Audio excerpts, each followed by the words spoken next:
Gushyate yasya rangare rangayatra dhine dhine tamaham sirasa vande rajanam Kulaśekharam Kumbe punarvasu jhatam Kerale Cholapattane Kaustubhanam dharadisham Kulaśekharam asre.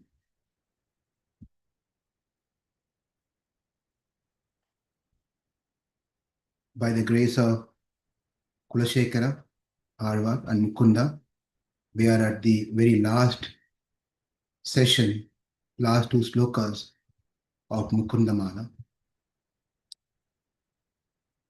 Last time when we met, that is yesterday, we saw this beautiful sloka, 38th sloka. Dhyayanti ye Vishnum anantam avyam vrit padma madhye satatam vyavastitham samahitanam sata avyapradam te yanti siddhim paramam cha vaishnavim. In this sloka, Āḻvār is praising and glorifying the Lord as unlimited one, infallible one, and who's pervaded everywhere. My dear Lord, I meditate upon you who's sitting in the throne in Vaikunta. Is meditating upon the Lord. After we completed the session yesterday, there were few, not many, few, sent me messages and called me saying that they had a mentally a virtual to Sri Vaikuntham. They appreciated what the rishis and acharyas have given to us, taking so much of their time to give the descriptions of Vaikuntham. I want to reflect that this is called Krishna consciousness. Krishna consciousness is not mechanical. Krishna consciousness is something which is practical, that we have to constantly, consciously meditate upon. That is why the chanting should be a meditation process. Hearing to lectures like this, it should be a meditative process. If you're at the temple, that should be a meditative process. If you're talking to a devotee about Krishna, it has to be a meditative process. If you're cooking or singing kirtan, it has to be a meditative process. It's all consciousness. Consciousness means we are aware, having an awareness. Therefore, awareness means knowing what we are doing, what we are speaking, what we are thinking. Therefore, this whole thing is called dhyana, and that is why this is Krishna consciousness. Therefore, we no need to be worried about, or in other words, the great sages like Kulaśekhara, Vedavyasa, Parasara Muni, Valmiki, Vasishta, and many, many great sages. They've taken their time to write such wonderful granthas, just hoping that we will spend some time reading these books or hearing from those who have read these books and trying to increase our contemplation towards Krishna. Therefore, we have to meditate. Meditation is an important process. Please do not be afraid if I meditate of like this, what we explained yesterday, that leaving the body and the Atma travels to different sections and segments and then finally go to Vraja Nadi and so forth. It's too early for me to meditate those things. What in case Krishna is so very merciful, he immediately takes me away to Vaikuntha. So Krishna is situated in our heart, in the core of our heart.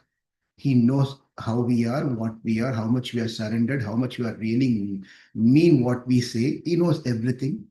Therefore, he acts according to the person. So it's not so evil that just because I'm meditating the way that I have to go back to Vaikuntha, immediately I'm going to leave the body and go. The reason is because there are two types of Sharanagatas. One is called Arti, another one is called Dripti. Artis are the one where they want to stay, they don't want to stay until the end. They want to finish it. immediately. They cannot wait anymore until the last day of their life. They want to just right away get out of this material world. Enough is enough. Separation is killing me. Therefore, separation from Krishna is killing me. Therefore, I immediately want to get rid of this body and go back to Krishna. And that type of devotees are called Arti Prapannas. They want to immediately go away. And there's a second category of the surrendered souls called Dripti. Dripti means where they want to go back to Krishna, but they will wait until this body is finished, according to whatever is left out for this rest of this karma is left out for this life. Let that everything get finished. So I will, at the end of this life, I will go back to Krishna. So these are two types, categories of devotees. Therefore, not to be worried too much. Krishna knowing our heart, he will reciprocate accordingly. But it is important that we start contemplating on our journey towards Krishna. Especially this is very well sits in the minds of the children. To the children, if you say, let's go tomorrow to some place, a Disney World. Next month, we are going to Disney World. Of course, the schools are going to start. No one is going to go next month, mostly not. So just imagine that next month, we plan to take the family to Disney World. The children start already contemplating of what they want to pack, what they want to do, what are the rides that they want to go over there, what are the different theme parks they want to go, and etc. They keep constantly meditating about that thing which is coming in 1 month. Not only they meditate, they bother. In other words, they just keep on asking the father or mother, how many days left? When are we going to go? They keep on asking this question about their trip to Disney World. This is how the children function. Most of the children function. And this mindset is what as adults, we should also be having. We should also be contemplating, when is that going to happen? How am I going to go? What should I need to be doing? How should I prepare myself at the time of my departing of this world, when the Lord is going to carry me and take me to different places, and all this, and just contemplating on this thing is so very important for all of us. That increases our bhakti and love and the feel of separation, vipralamba, more in the process of Krishna consciousness. Please do that. For meditation is important. With that being said, today's verse, 29th verse, and we are going to see today's session is going to be two-part. First part is going to be, we are going to learn the two slokas, sloka 39 and sloka 40. And once we finish this two slokas, the entire Mukunda Māla is concluded, complete. And the second part is we are going to summarize the Mukunda Māla, making it for us easy for us to understand how this Mukunda Māla, the set of 40 slokas, relates to me, how it's going to benefit me, how they are connected, what Kulaśekhara has given us overall in just this 40 slokas. That's going to be the second part. Sit back, relax, don't rush yourself, and please focus. 39 sloka. kṣīra-sāgara taraṅgaśīkarā śīkarā kṣīra-sāgara taraṅgaśīkarā asāra or sāra tārakita cārumūrtayē bhōgibhōga śayanīyaśāyinē mādhavāya madhu-vidviṣē namaḥ. Beautiful sloka. This sloka is also meditation, another meditative process. In the previous sloka, Āḻvār was meditating on the Lord who is sitting in the throne in Sri Vaikuntham. Over here, Āḻvār is now contemplating and meditating upon that Lord who is lying on the Ādiśeṣa in the Milky Ocean. The Milky Ocean, kṣīra-sāgara, in the kṣīra-sāgara, Śvēta-dvīpa, also called as Śvēta-dvīpa, the Milky Ocean. The Lord is lying down on the Ādiśeṣa, where Sri Lakshmi, Sri Devi, Sri Mahalakshmi is massaging the feet, lotus feet of the Lord. That is what in this sloka, the Āḻvār is meditating, but the way he is meditating is so very beautiful. Kṣīra-sāgara taraṅgaśīkarā. Kṣīra means milk, kṣīram means milk, sāgara means ocean, taraṅga means these waves in the ocean. Ocean means there are going to be waves. Śīkarā, they spray. They spray. As the ocean comes and dashes on something, and when it dashes on something with that force, the water get sprayed out, or the drops and the waves of that water get sprinkled away to different. If you go and stand near somewhere where is the water is flowing, and then the water is as the waves and come and dashes the bridge or the wall, when you're close to that one, you can feel the drops of the spray of those water that hit by the wave. So that's the same thing is being told here. kṣīra-sāgara taraṅgaśīkarā āsāra tārakita cārumūrtayē. Mūrtayē means the form. Cārumūrtayē means charming form. This beautiful charming form. Why it's beautiful charming form? As the waves come and hit, the water gets sprayed or sprinkled everywhere.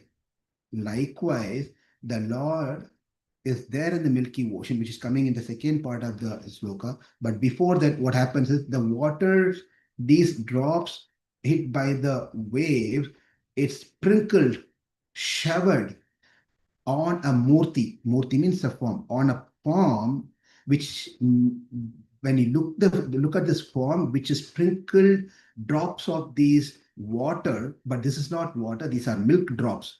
It's a white, pure white milk drops all over this beautiful form.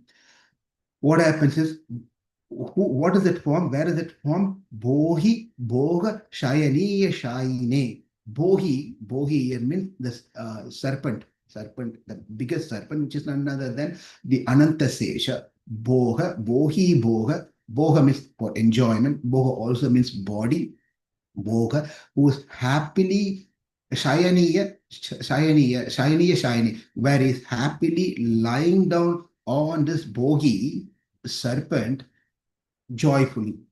The Lord who is lying on the serpent, the Ādiśeṣa, whose body is so very beautiful, and it makes the body look much more eloquent or charming because of the waves that comes and hit the tails and the body of Ādiśeṣa. The Ādiśeṣa is so big, like a rope, like it's rolled, and the Lord is lying on the top. The waves come and hit from all the directions. The waves come and hit Ādiśeṣa. As the water gets sprinkled, as it just sprinkles, as it dashes, it gets sprinkled on the beautiful form, the murti of the Lord who's lying on the thing. To see him, it's like so nice, like small drops all over his body, white color small drops all over the body. To that Lord, Mādhavāya, madhu-vidviṣē namaḥ. Madhu-vidviṣē namaḥ. Mādhavāya is the Lord of Sri Mādhava. We already saw this name. Mādhava, who is Lord Mādhava, who is Lord of Ma, that is Sri Mahalakshmi. Madhu-vidviṣē, who's a killer or the enemy for a demon called Madhu. To him, namaḥ. I offer my obeisances. kṣīra-sāgara taraṅgaśīkarā sāra-tārakita cārumūrtayē bhōgibhōga śayanīyaśāyinē mādhavāya madhu-vidviṣē namaḥ. So what is being said is, my obeisances unto Mādhava, who is the enemy of Madhu demon, whose form is so beautiful, lying on the serpent on a couch, beautiful bed arrangement, a couch called serpent Ādiśeṣa, is speckled by the shower of spray from the milk ocean waves. The waves comes and hits, and because of it gets sprayed on the beautiful form of the Lord. To see that beautiful form of the Lord is so very attractive. To that Lord, I offer my obeisances. And that Lord is Mādhava, who is a killer of demon called Madhu. That is the meaning of this sloka. Now, it has been said there are 5 positions in which the Lord is situated. The first position is the Sri Vaikuntham, the Paramapadam is called Paramapadam, Para, and the next is called Vyuha, and the next is called Vibhava, third is called Vibhava, and fourth is called Antaryami, and fifth is called Archa. The Pararupam, the form that in the Sri Vaikunta is the Lord is sitting on a throne. He's sitting on a throne. He's ultimately in the highest position. He's sitting on the throne. Now, the next form is where the Lord takes himself into different Vyuga form, Vasudeva, Shankarshana, Pradyumna, Aniruddha. And in one of this form is also a kṣīra-sāgara form, where the Lord is lying on the ocean, the Milky Ocean. So Vyuga form is this thing. Again, the Pradyumna is for creation, Aniruddha is for maintenance, and then Shankarshana is destruction. This is the second level. The third level is Vibhava form. That is the Lord come into this world by taking different incarnation. Matsya, Kurma, Varaha, Vamana, Narasimha, and so forth. Different incarnation he takes. The Lord in Sri Vaikuntham, the Lord in kṣīra-sāgara, the Lord comes down in different forms, where he appears in this different form. That is the third one, Vibhava Avatar. And then the fourth one is Antaryami. Antaryami means the Lord who indwells within everyone's heart, is situated in everyone's heart. The Lord in Sri Vaikuntha descend into our heart also. So he's present in heart. The important thing is that none of this Lord is different in their quality or capacity. They all have the same qualities and capacity. Therefore, Antaryami is another one. Within every living entity, the Lord is present. But the difference is when he's present as Paramatma within everyone's heart, there's a slight difference between the Lord who's present in a common people and the Lord who's present in the heart of the yogis. In the Lord who's present in the living entities, the common living entities, is present in a Sushma form.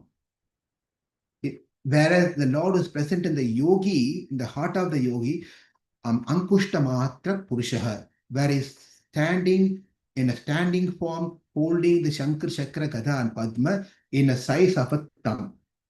That size of a thumb, that form is only present in the heart of the yogis, not present in the common people, because they are not engaged in the meditative process. Therefore, he is not present in that form, but still the Lord is present in the Sushma form within all the living entities. This is one difference that we all should know. Unless and until we start meditating upon the Lord who is situated in our heart, the Lord is not going to reveal his form. Chaturbhuja form is not going to reveal his form. That is the fourth one. Antaryam. The fifth form is Archa. Archa means the Murti form, the deity form. In the temples, all the temples, the Lord descend into this world in the form of a deity, whether it could be in the gold deity, silver deity, copper deity, wood deity, stone deity, a sand deity, water deity. Many types of forms of the Lord can descend into this world. They're all called Archa Vigraha, Archa Vigraha. So these are the five forms. The five forms the Lord or demonstrate especially the compassion. The first form in Vaikuntha, it tells that he is the Lord, he is the king, therefore Para. Whereas the Vyuga represents the protector of this creation. The Vyuga form, Pradyumna, Aniruddha, Vasudeva, Shankarshana. They are all meant for the protection of the creation. And then the Vibhava form is to descend into this world to show a saulabhyam on Saushiliyam, that is to be accessible and to be friendly to everyone. So that is Vibhava form. And then to show the companionship that I am with you all the time, that is the fourth form called Antaryami. And finally, to accept our worship. We have to do some worship. We cannot go to we cannot go to Antaryami and do puja. We are not such a great yogi. We can do puja to the Antaryami, worship to the Antaryami. And we are not in the same time frame where the Vibhava took place. Krishna is gone, Narasimhadev is gone, Vamana is gone, Matsya, Kurma, Varaha, they don't exist now. Therefore, we cannot worship the Vibhavas. And of course, we cannot go to Sweta Dvipa, or we cannot go to Aniruddha Pradyumna and try to do their worship. That is not possible. Of course, Sri Vaikuntha is where Lord Nārāyaṇa is, that we cannot, at least now we cannot go and do that worship. Therefore, the Lord, out of His mercy, He comes into this world in a deity form called Archa Vigraha, so that we can perform our Archana and then worship the Lord.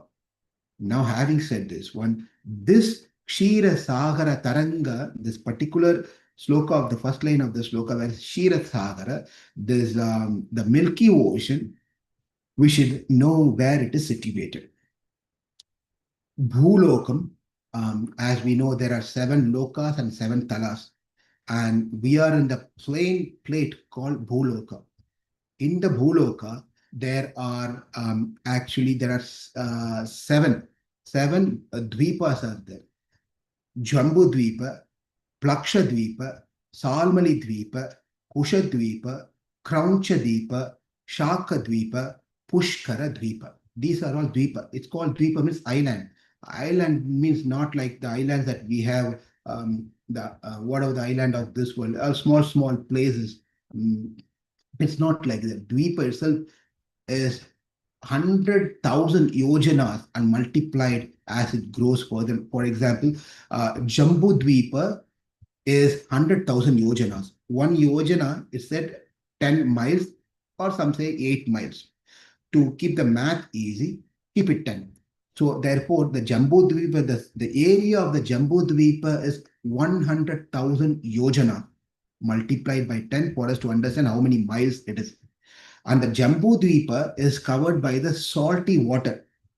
Lavana Samudram. Lavana means water, salt. The salty water covers.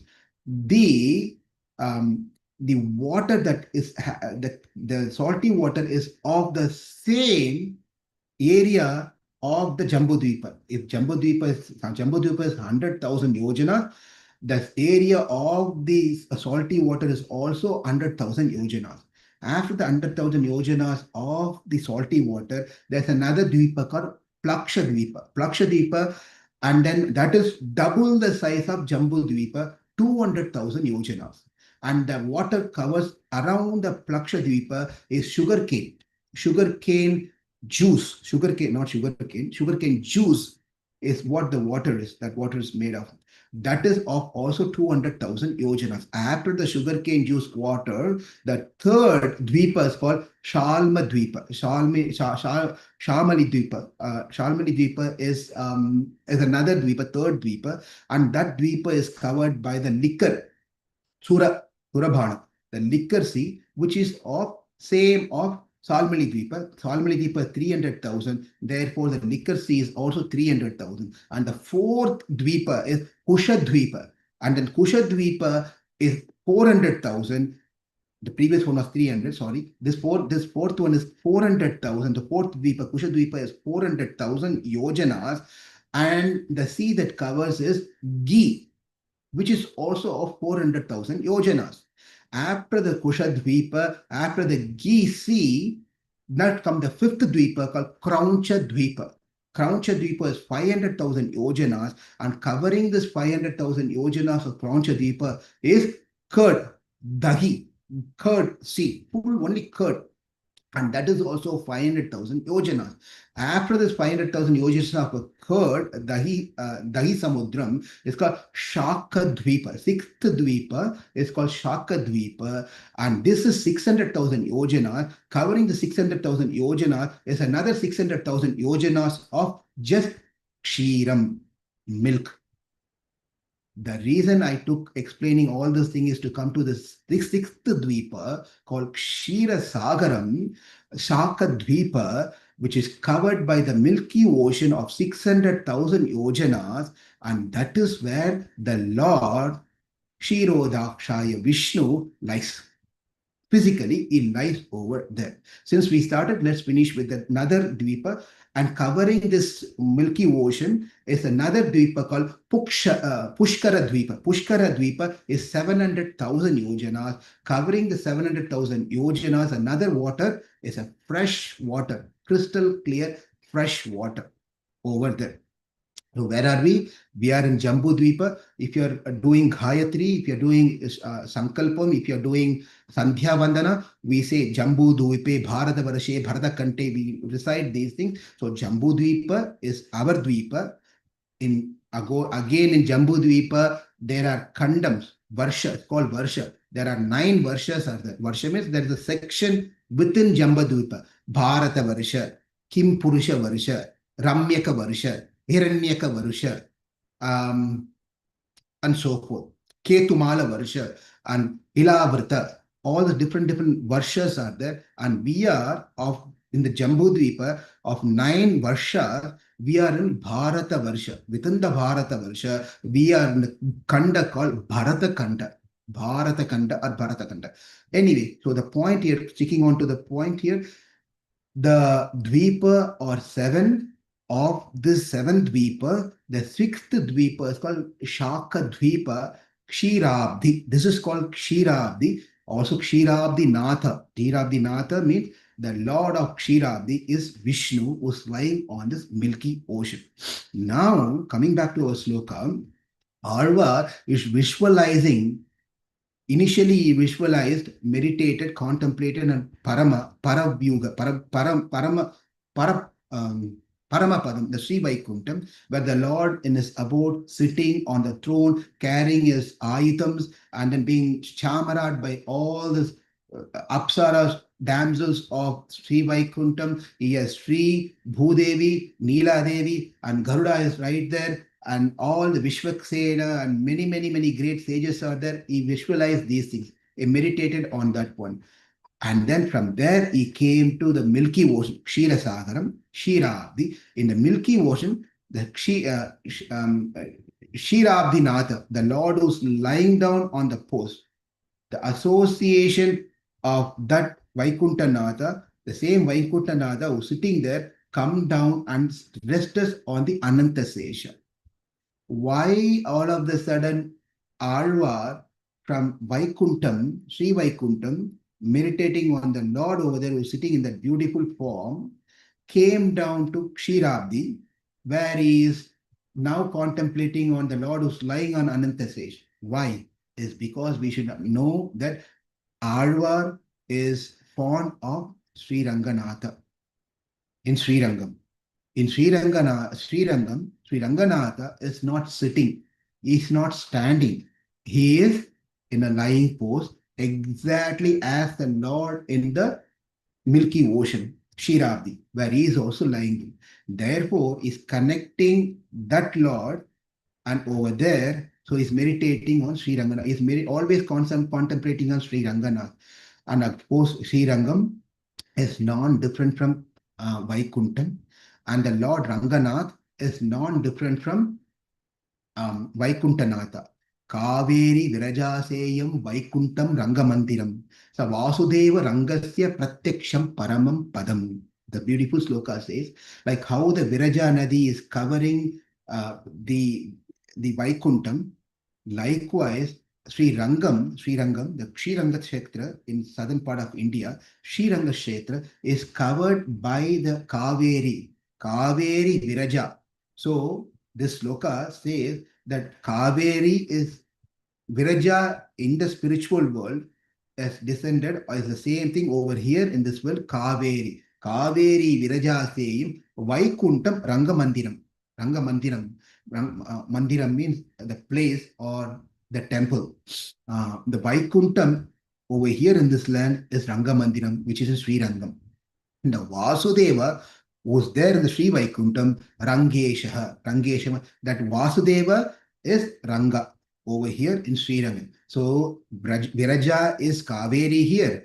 Vaikuntham is Rangamandiram, Sri Rangam here. And that Vasudeva is Sri Ranganath over here. Pratyaksham Paramam Padam.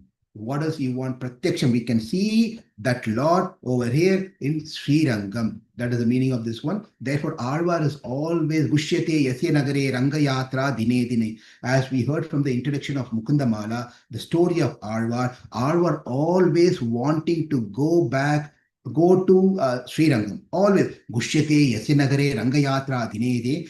To that Āḻvār, Tamaham Sirasa Vande Rajanam Kulaśekhara. Every day he gets up, he wants to go to Srirangam, but something or the other will happen, he won't be able to go to Srirangam. This happens as daily affair. Getting up, going, getting ready, packing everything, but then he won't be able to go. For those who are not listened to the introduction of the story of Āḻvār, please go back. It's all been recorded. You can hear those things from the recording of the stories of Āḻvār. So Āڵvār, now visualizing Mādhava. Mādhava was dear to Lakshmi, was a lord of Lakshmi at Sri-Rangakshetram. As one who is residing, the same Rangashetram is Mādhava, who is residing in Kṣīrābdi on the Ādiśeṣa. He is the same Lord who's residing over here. That beautiful form is meditating. As he was meditating, he thinks that how the waves, the ocean of milk, the milk comes and dashes on the Ādiśeṣa, and then it just gets sprayed out and falls on the beautiful body of the Lord. And you can see the dots everywhere, the milk dots everywhere. It looks so very charming, so very nice, like stars on his body. It's like, if at all you can imagine, the poet can imagine this one. If you're a poet, you can imagine this one. Take a bucket of stars. Not stars from dollar shop or anything, the actual stars. Take a bucket of stars. Now don't get into scientific thing of stars are bigger than the sun, it's big size. How can you put all the stars in one bucket? Just imagination here. Imagine is very important for devotees. These things are also very unique and special for devotees to start contemplating. Likewise, collect all the stars, or you assume that you have a bucket of stars, lot of stars, and take the stars from your both hands like this, and just throw it out. Throw it out. And especially we can do this, we also see this one sometimes during Radha Ashtami and so during Pushpa Abhishek, we see the devotees take the flower petals and then throw it on the other devotees. Likewise, imagine that you have stars and collect a handful of stars and then just throw it. When you throw it, what happens? It goes and sticks on every places on the sky, on the Akash. Likewise, just imagine doing a Pushpa, instead of Pushpa Abhishekam, you're doing Nakshatra Abhishekam. Nakshatra Abhishekam means you are doing Abhishek, not with flowers, but with nakshatras.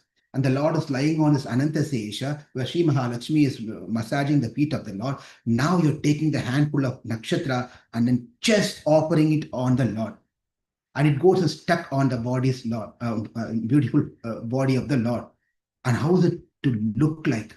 It's so beautiful to look. That's exactly how it was to look, to see the Lord's form where these milk drops were situated. So that is the Śloka. That is the Śloka. Kṣīra-sāgara, taraṅga, śīkarā, sāra, asāra. The reason that the way that we have to recite the Śloka, śīkarā-sāra, that's how we have to read. Otherwise, we are going to see later when we go into the presentation of the Ślokas. Śīkarā, asāra, tārakita, cārumūrtayē, bhōgi-bhōga, śayanīyaśāyinē, mādhavāya, madhu-vidviṣē, namaḥ. My dear Lord, I am meditating upon you, this beautiful form of the Lord, Sri Ranganath. And then having said this one, now the last Śloka of the Mukunda Māla, 40th Śloka. In this 40th Śloka, Kulaśekhara is just telling who he is and who his friends are, how he was able to write this beautiful slokas, the 40 slokas, 40th Śloka. Yasya priyo sutidharo kaviloka viro mitre dvijanma varapadma saro abhutam tena bhujaksha charana bhuja satpadena rajya krita kritir yam Kulaśekharena. Kulaśekharena. He is putting a stamp on the work that he has done. Who has written this Mukunda Māla? It is Kulaśekhara. King Kulaśekhara has written this Mukunda Māla. That is, I have written this Mukunda Māla. I am with the help of my two good friends, my with my two good friends, I was able to write this beautiful Mukunda Māla. Doesn't mean that the friends wrote this one. Because of the association of his two friends, he gained some knowledge about the Shastras, and he was able to apply that in his bhakti.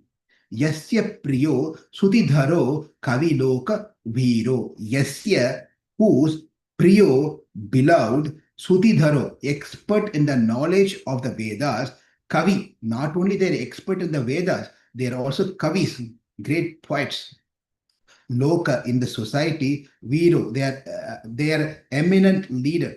These two, the friends that I'm going to tell you, the two friends of mine, they are expert in the Vedas. They are not only expert in the Vedas, they are also expert in writing poems in the society. They have been glorified and they've been respected very well. Now, mitro tvijana vara padma sharo abhutam. Mitro means there is dvaivachana. When there are two, ekavachana, and then there are two, then called mitro, mitra, mitro. Mitra is one. Mitro means taruno, rupa, sampanno, sukumaro, mahabalo. So this is all dvivachanam. When there are two people has to be mentioned, this is called dvivachana. Mitro, two friends. Dvijanma means of the Brahmanas. Vara, superior in the Varna, Brahmanas. Padma, the lotus. Sharo, stems. Abhutam, have become. Those two exalted Brahmanas, pure like lotus petals, were my friends. They were my friends. Tena bhuja charana bhujo sat padena.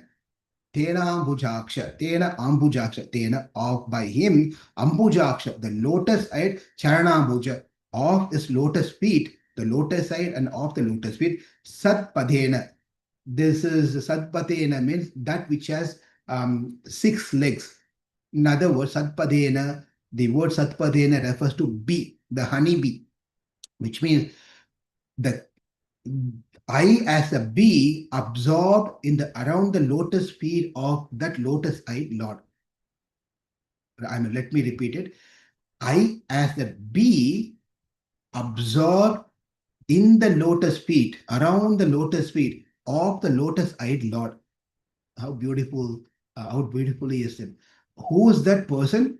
Like become a bee who's surrounding at the lotus feet of the Lord of the lotus-eyed one. Rajnya krita kritir iyam Kulaśekharena. I am that Kulaśekhara, having completely absorbed at the lotus feet of the Lord of the lotus-eyed one. I, Raja Kulaśekhara, have written this poem, this Stotram.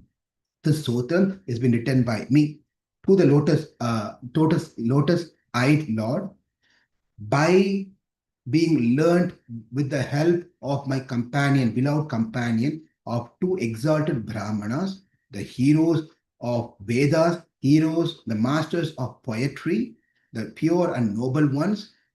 Because of them, I composed this beautiful work. And that is the translation of this particular thing. Here, the important point of this particular Śloka is Sadpadena. Sadpadena means that 6-legged one. This bee can also be taken as one's guru. A guru is always in the concentration, meditation at the lotus feet of the Lord. And guru as, the Sadpade means that the bee has 6 legs. The guru also has 6 legs. This is the interpretation given by the acharyas. We should also know that in traditionally, it is not necessary gurus are all sannyasis. Sometimes we have that mindset, guru means sannyasis, no one else. But that's not the tradition. Sannyasis were also gurus. But when we compare to the majority of gurus of the traditional age, it is only the grahasthas mostly were gurus. Sannyasis were less in number. That's a fact. Therefore, keeping that in mind, Sadpadena means the guru has to be respected. Guru Patni has to be respected. Guru Putra has to be respected. That is why Draupadi when Arjuna brought Ashwatthama, Draupadi did not want to kill Ashwatthama. She wanted to excuse and forgive Ashwatthama. Why? Because it is an important principle that Guru should be respected, Guru Patni should be respected, Guru Putra should be respected. That means 2 plus 2 plus 2. Guru's 2 legs, Patni's 2 legs, and Putra's 2 legs. Guru Putra's 2 legs. Make it 6. Therefore, all the 3 are equally respected. Sat Padhena. Therefore, Guru plays a very important role. Guru Patni plays important role. Guru Putra plays a very important role. They all have to be given equal importance. Therefore, they becomes an instrument for us to reach Krishna's lotus feet. And that is why over here Satpadena, the padam Satpadena has been used over here. Therefore, Mukunda Bala, this 40th Śloka, where Kulaśekhara establishes or puts a stamp at the end, it is King Kulaśekhara, that is my name. I have done this kriti, this particular work of 40 slokas, and with the company of my good 2 friends, exalted, elevated, scholarly, poetic 2 friends. Therefore, I meditate upon the Lord. But here is the thing. In this particular sloka, the 2 friends that has been mentioned here brought up the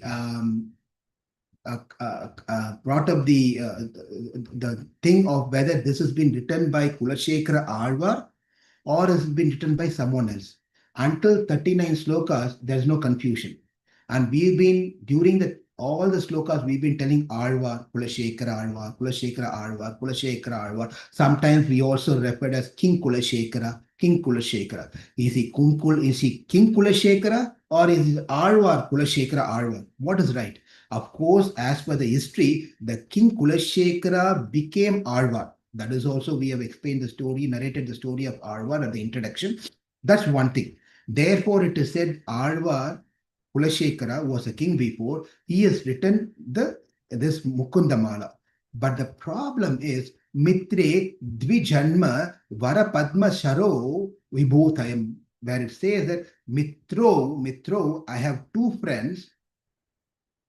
They are Dvijanma Vara Padma Sharo. This is where the problem comes. The problem comes when Āڵvār never had 2 friends like this. These 2 friends like this. Therefore, maybe it's not written by Āڵvār. Therefore, there are quite a few of interpretation of these friends. Let's understand this one.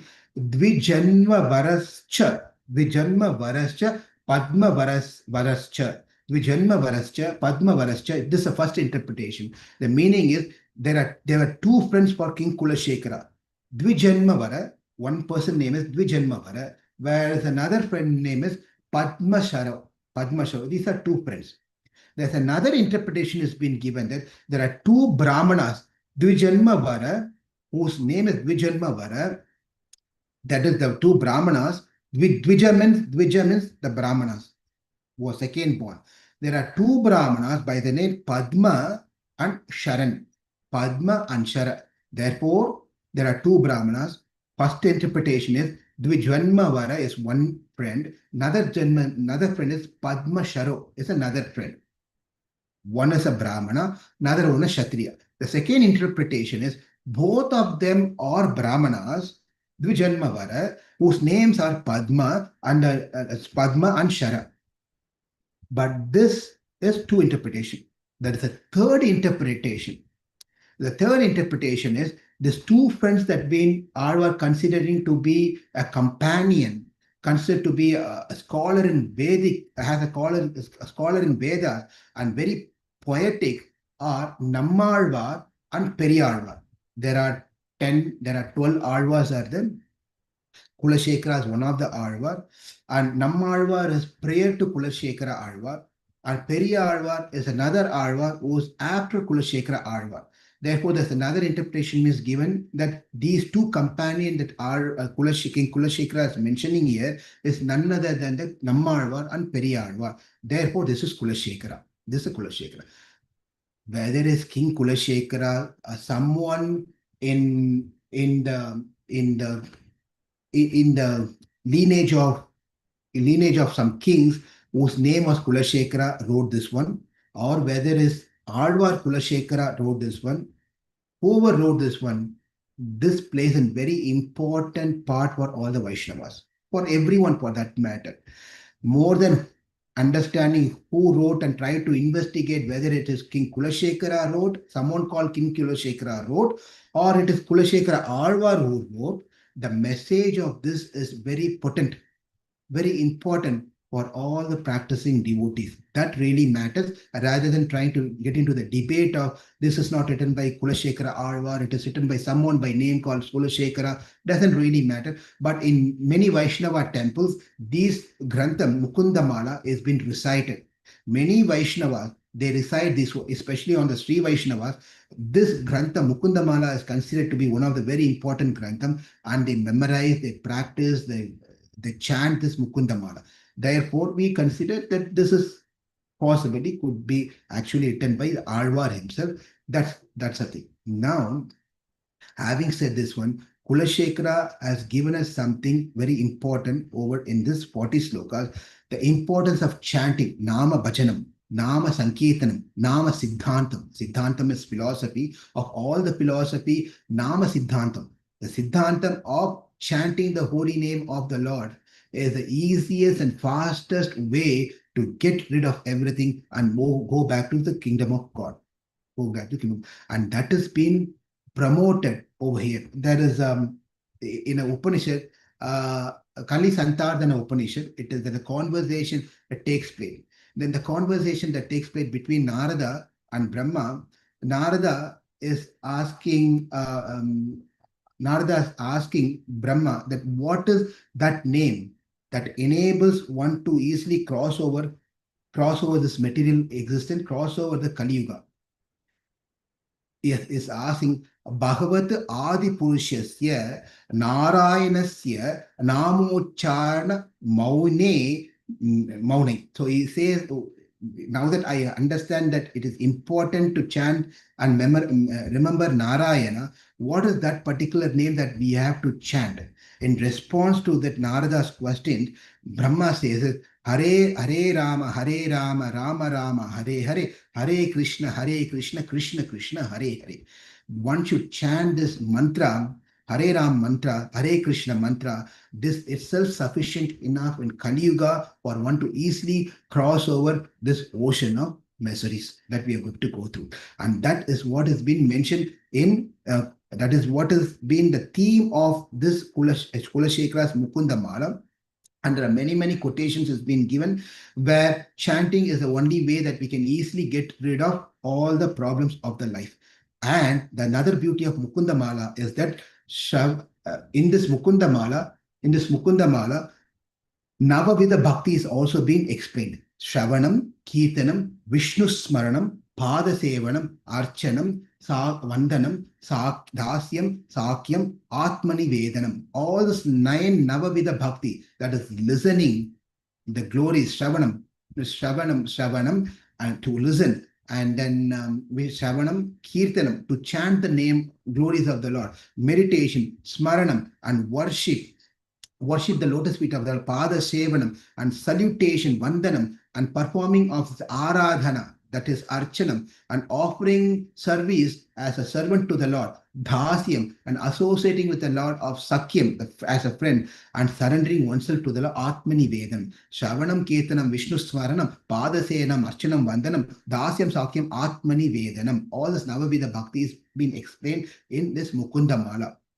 How Jigve Kite Keshavam. We saw in many slokas that these 9 things where one has to listen, one has to meditate upon the Lord, one has to do kirtan, one has to chant, one has to worship the Lord, one has to do vandanam to the Lord, one has to use their body, mind and senses in always engaging oneself in the service of the Lord, and then one has to consider Lord as a master and ourselves as a servant, and one has to have a friendly relationship with the Lord. He is a father, he is a mother, he is a guardian, he is a protector, he is everything for us. To that Lord, Atmani Vedanam, one has to surrender oneself. Sharanagati, one has to perform Sharanagati, one has to surrender oneself.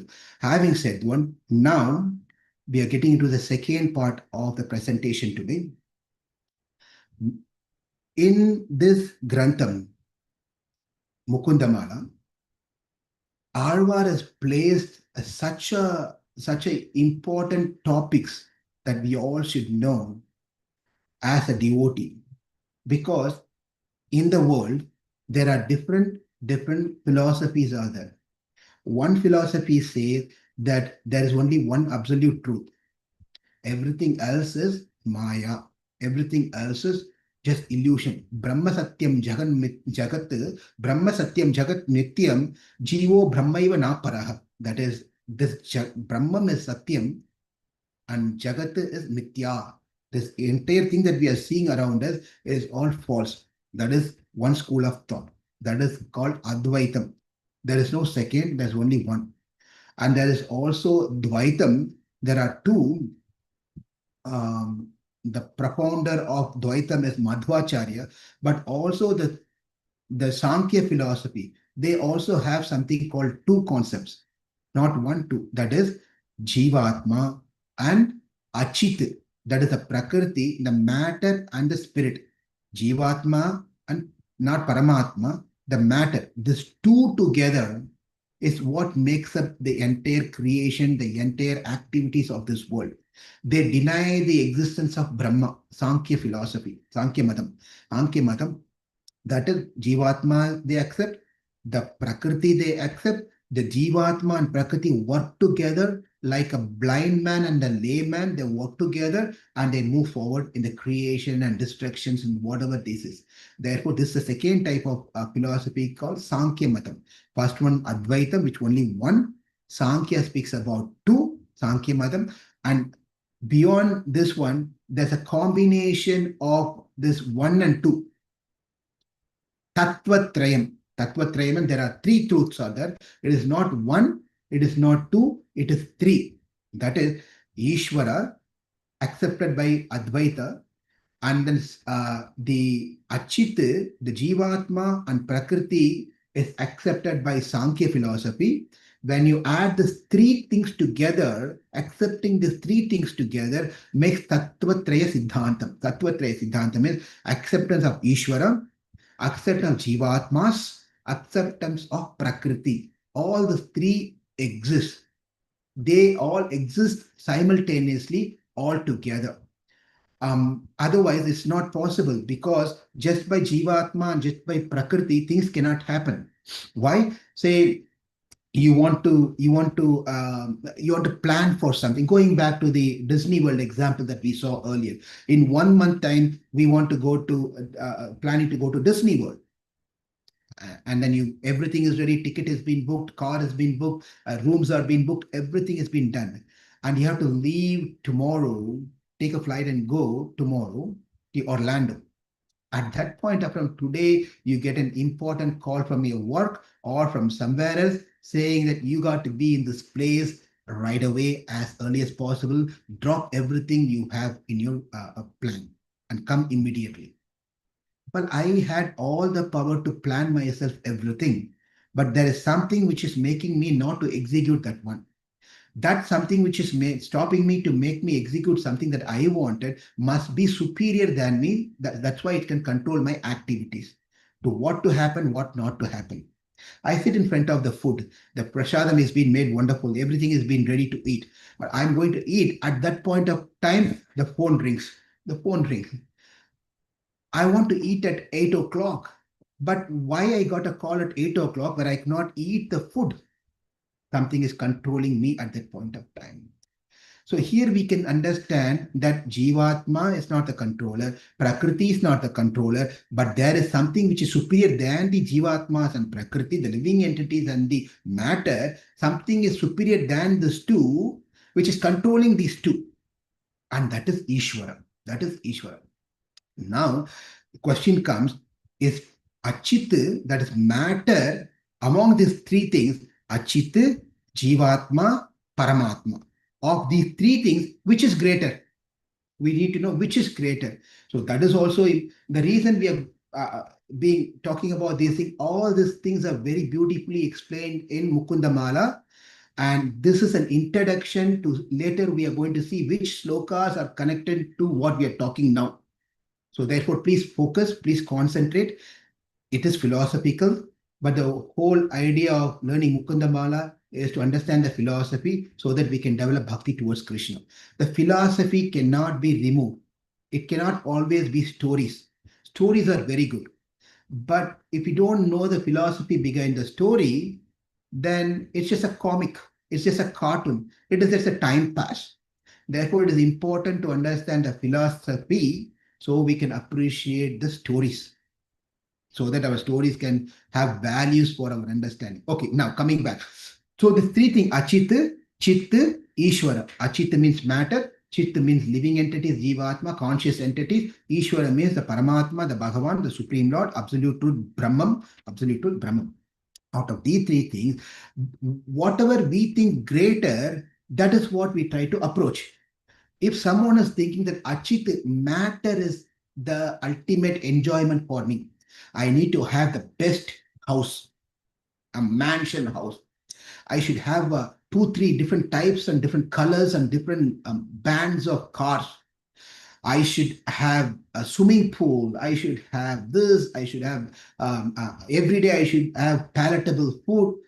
This is all Achita. Whatever I just mentioned, house, cars, every things that we are seeing outside of us, it's all matter. It's all Achita. The laptop, the table, the monitor, the light, the books, the shelves, the fan, the wall, the mirror, the shirt, the body, everything is Achita. So if someone is thinking Achita is greater, then he will try to enjoy Achita. If I think the body is greater for me, then I'll try to enjoy the body. That becomes a Purushartham. Purushartham means ultimate goal, ultimate enjoyment, ultimate goal for someone is called Purushartham.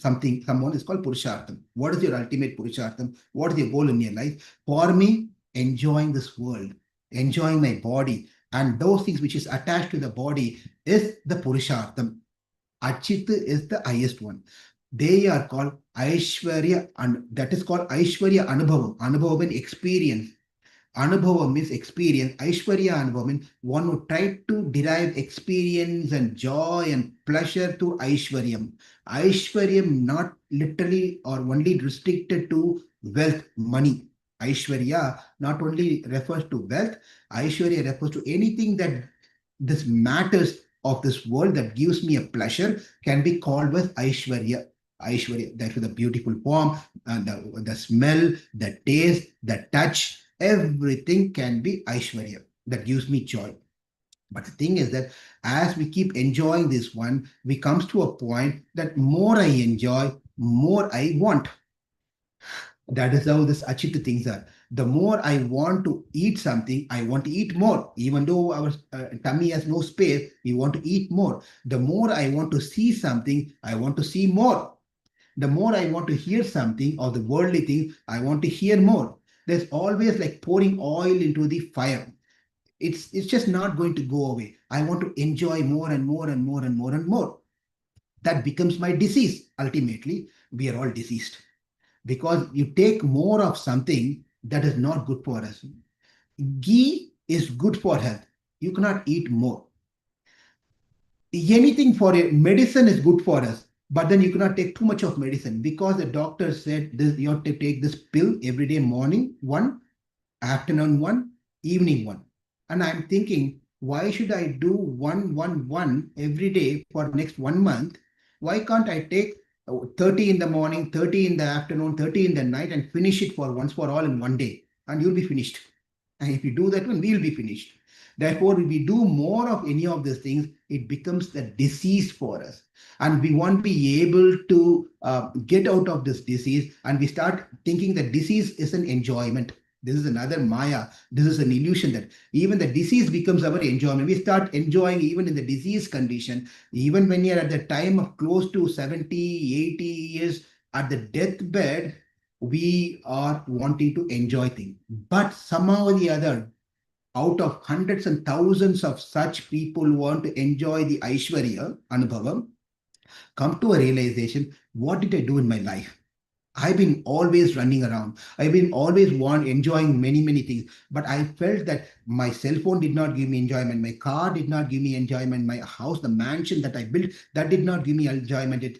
Everything was creating more problems for me. My family members that I thought they're going to give me enjoyment, they also became a problem. The body I thought is going to be wonderful, but the body is giving me problem. So everything is a problem. What I thought could be enjoyment, it's all problems.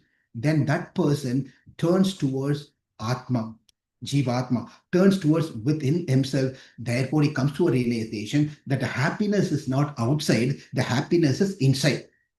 The happiness, I've been thinking that this is going to give me happiness, that is going to give me happiness, that family member is going to give me happiness, that company is going to give me happiness. That is not at all true, because the happiness is outside, is temporary, it's going to go away. Therefore, for me to understand the happiness cannot be permanent if it is outside of me, it has to be inside of me. Therefore, I need to focus on Atma. I need to focus on Atma. Then he focuses on Atma. This is Atma, not neighbor's Atma, is Atma. That's how the Atma realization happens within ourselves. Atma realization means not that we are realizing that person is Atma, is not the body. First thing is we have to realize that we are not this body, we are Atma. It is easy for us to understand that is Atma, this is Atma, he is Atma, she is Atma, but understanding I am so and so. Then that is a wrong understanding. The first realization should start within ourselves, that I am Jivatma.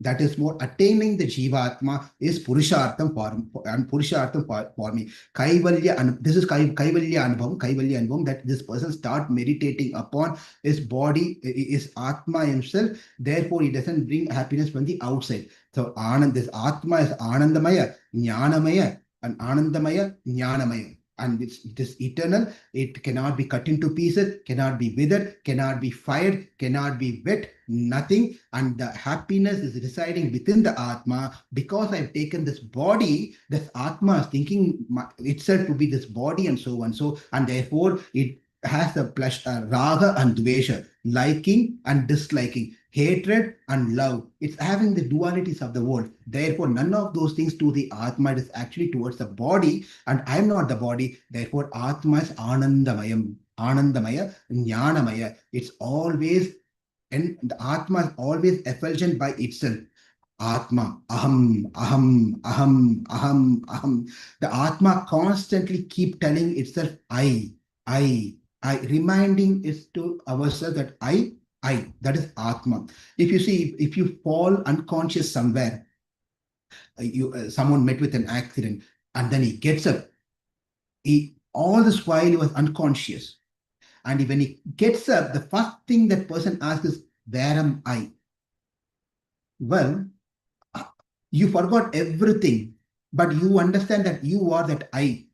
Therefore, this is called Atma Anubhavam, or realization. This is called self-realization, that I am this Atma. Therefore, he is starting to think about Atma in different ways of meditation on the Atma, leaving the body alone. That becomes his goal of his life. At that one point of time, this person, out of many thousands of such Atma realized Atma Jnanis, some people comes out of it, start thinking further that, well, hang on a minute. Yes, I am Atma. I realize that one. It is not only I am Atma, that person is also Atma. He is not the Brahmana, he is not an American, he is not an Indian, he is not a woman, it is not a dog, it is not a donkey, it is not whatever it is. It is also an Atma. That means I am not the only Atma. There are many, hundreds and thousands and billions and trillions and zillions of Atma, uncountable Atmas are there. Now the question comes, if there are so many Atmas are there and they are engaged in so many activities, who's controlling these activities and who's giving this Atma a certain shariram, certain body of, you be born as a dog, you be born as an American, you be born as a reptile, you be born as an aquatic, you be born as a plant, you roam without the body, without a shariram. Who decides all these things? Well, it's their karma that decides what body that get. If karma decides on the bodies that they are getting, someone has to remember the karmas of these people, these jivatma, so that it can be paid back. They can take the respective body to go through sukha dukkam, the happiness and distress, because of their because of their previous punya and papa. They have to, who's keeping track of all the things? If someone is keeping track of all the things, that someone must be paramam, must be greater than any of the living entities over here. And that should be Paramatma, that should be Bhagavan, that should be Brahman. Then he comes to a realization that is not Achit, it cannot be Jivatma, it should be Paramatma, it should be on the top of everything, and no one should be greater than him, because if someone is greater than him, that person should take account and take account of this so-called Paramatma, because he has to go through karma. Therefore, the one who does not have anyone above him, the one who does not have anyone equal to him, that should be the topmost Ishvara. That one should be the Purusha Uttama, Purushottama. That one should be the Paramatma. You should be Bhagavan. You should be that Brahman. Then he start meditating on Brahman. And if that meditation is through the bhakti process. Therefore, the three anubhavams are Achit anubhavam, Chit anubhavam, Brahma anubhavam. Brahma anubhavam is not Brahma, the Chaturmukha Brahma. We should not get confused when we say Brahma. There are two different shabdams are there. Brahma is Chaturmukha Brahma. He is one of the living entities. He is not Parabrahman. He is the ordinary living entity. In a high post, that's all. Brahma means the absolute truth, who's beyond everything else, everyone else. So having this one, the effort that one puts hard depends on the destination that they are wanting to. If I want to find a job, then I should put an effort in such a way that effort takes me to find a job. As simple as that. That means if I want to become a billionaire, obviously I have to work towards certain things so that my purushartham of attaining the $1 billion is being achieved. So I have to work hard. That is Achita Anubhav. I have to work hard and hard and hard, day and night, so that I can enjoy the Aishwarya. This is called Aishwarya Anubhav. Whereas one takes the Yoga Marga, that is Dhyana Marga, Yoga Marga. Through this Yoga Marga, one can be a Atma realized person. That Atma Sakshatkara. Atma Sakshatkara means one can see the Atma as is. That is means coming to a point of as good as seeing their own Atma. You put a mirror in front of you, in front of us, we put the mirror, we can see our image on the mirror. Atma Sakshatkara means it is as good as one sees their own Atma, that much they come to a realization, and that is called self-realization. And it's very hard to find people in this current age who had this Atma Sakshatkara. There could be people who have seen the Atma, who are realized, who had the self-realization. But those people do not walk out and come out and tell, I am a self-realized soul. No one such people will not come and tell, I am a self-realized soul. So the first one is you have to work hard to get Aishwarya Anubhavam, and you have to perform a Yoga Marga, Dhyana Marga, so that you can attain the Atma Sakshatkara. And the third one is Paramatma Anubhavam or Brahma Anubhavam, Bhagavan Anubhavam.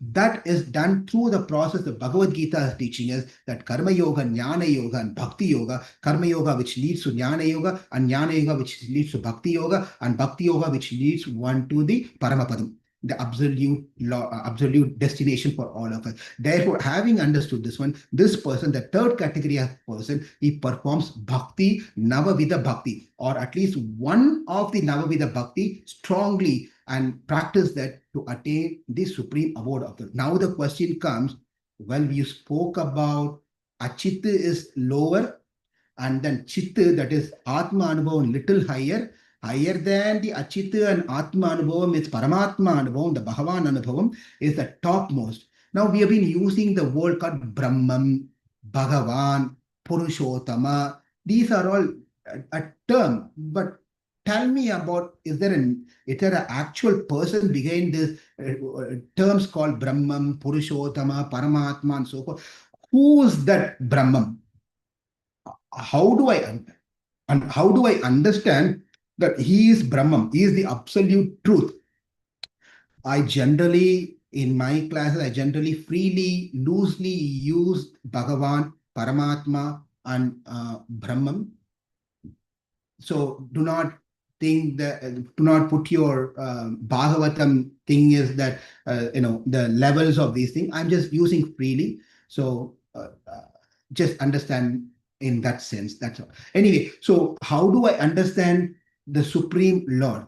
To understand the Supreme Lord, of course, we need to have a method by which we can understand who that Brahman is. Who that Brahman is, how can I understand Brahman? There are three methods in which we can understand. One is called Pratyaksha Pramanam, second is called Anuman Pramanam, and third is called Shabda Pramanam. Pratyaksha Pramanam is where I'm using my senses to understand an object. So this is an object. This is an object. I feel it, I touch it by my senses, and I see it. As I see it, then I understand, oh, this is a cell phone. Oh, right behind me, what is this object? Parivaram, Sita, Rama, Lakshmana, Hanuman, Bharata, Parivar is there. Okay, this is all I understand. This is an object, which is Lord Rama. This is all through understanding an object through our senses. It's Pratyaksha Pramanam. Second one is called Anumanam. Anumanam is you should have had a Pratyaksham before, and because of the experience of something that you've seen before, becomes your recollection later. And with that recollection of later thing, because of the previous experience, you start inferencing that you're making an assumption of, oh, this is what it is. I know if there is a smoke, there should be a fire. I've seen this before. I've seen if there is a smoke coming out, there must be a fire. And because I've seen on the street, and I've seen in some places, I've seen in the kitchen, I've seen in some places. Therefore, I know that smoke means there's fire. Now I'm driving through the roads and I see in the distance a mountain. On the mountain, there's a smoke coming out.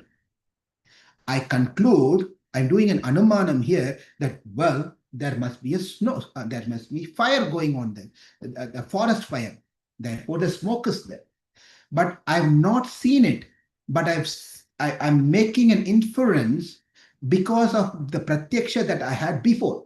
Therefore, anumanam is another way by which I can understand the object, the source, the tattvams, the reality, the substance. These two things are there. And with these two things, we are trying to understand the Brahman is going to be quite challenging because it's beyond the senses, is beyond our inference, is beyond all these things. But we can still use the Pratyaksha Pramanam, we can still use the Anuman Pramanam, but not necessarily we can make it for sure it's right, because this is all on a one level down where Brahman is above everything. Therefore, we cannot understand Brahman just by the senses, just by the inference. There should be something else which has to tell us, yes, this is Brahman. This is how you understand Brahman. This is how the qualities of the Brahman, where he resides, how to reach, what are the problems. Everything should be told to us. And who tells us these information about that absolute truth? The absolute truth is Shabda Pramanam.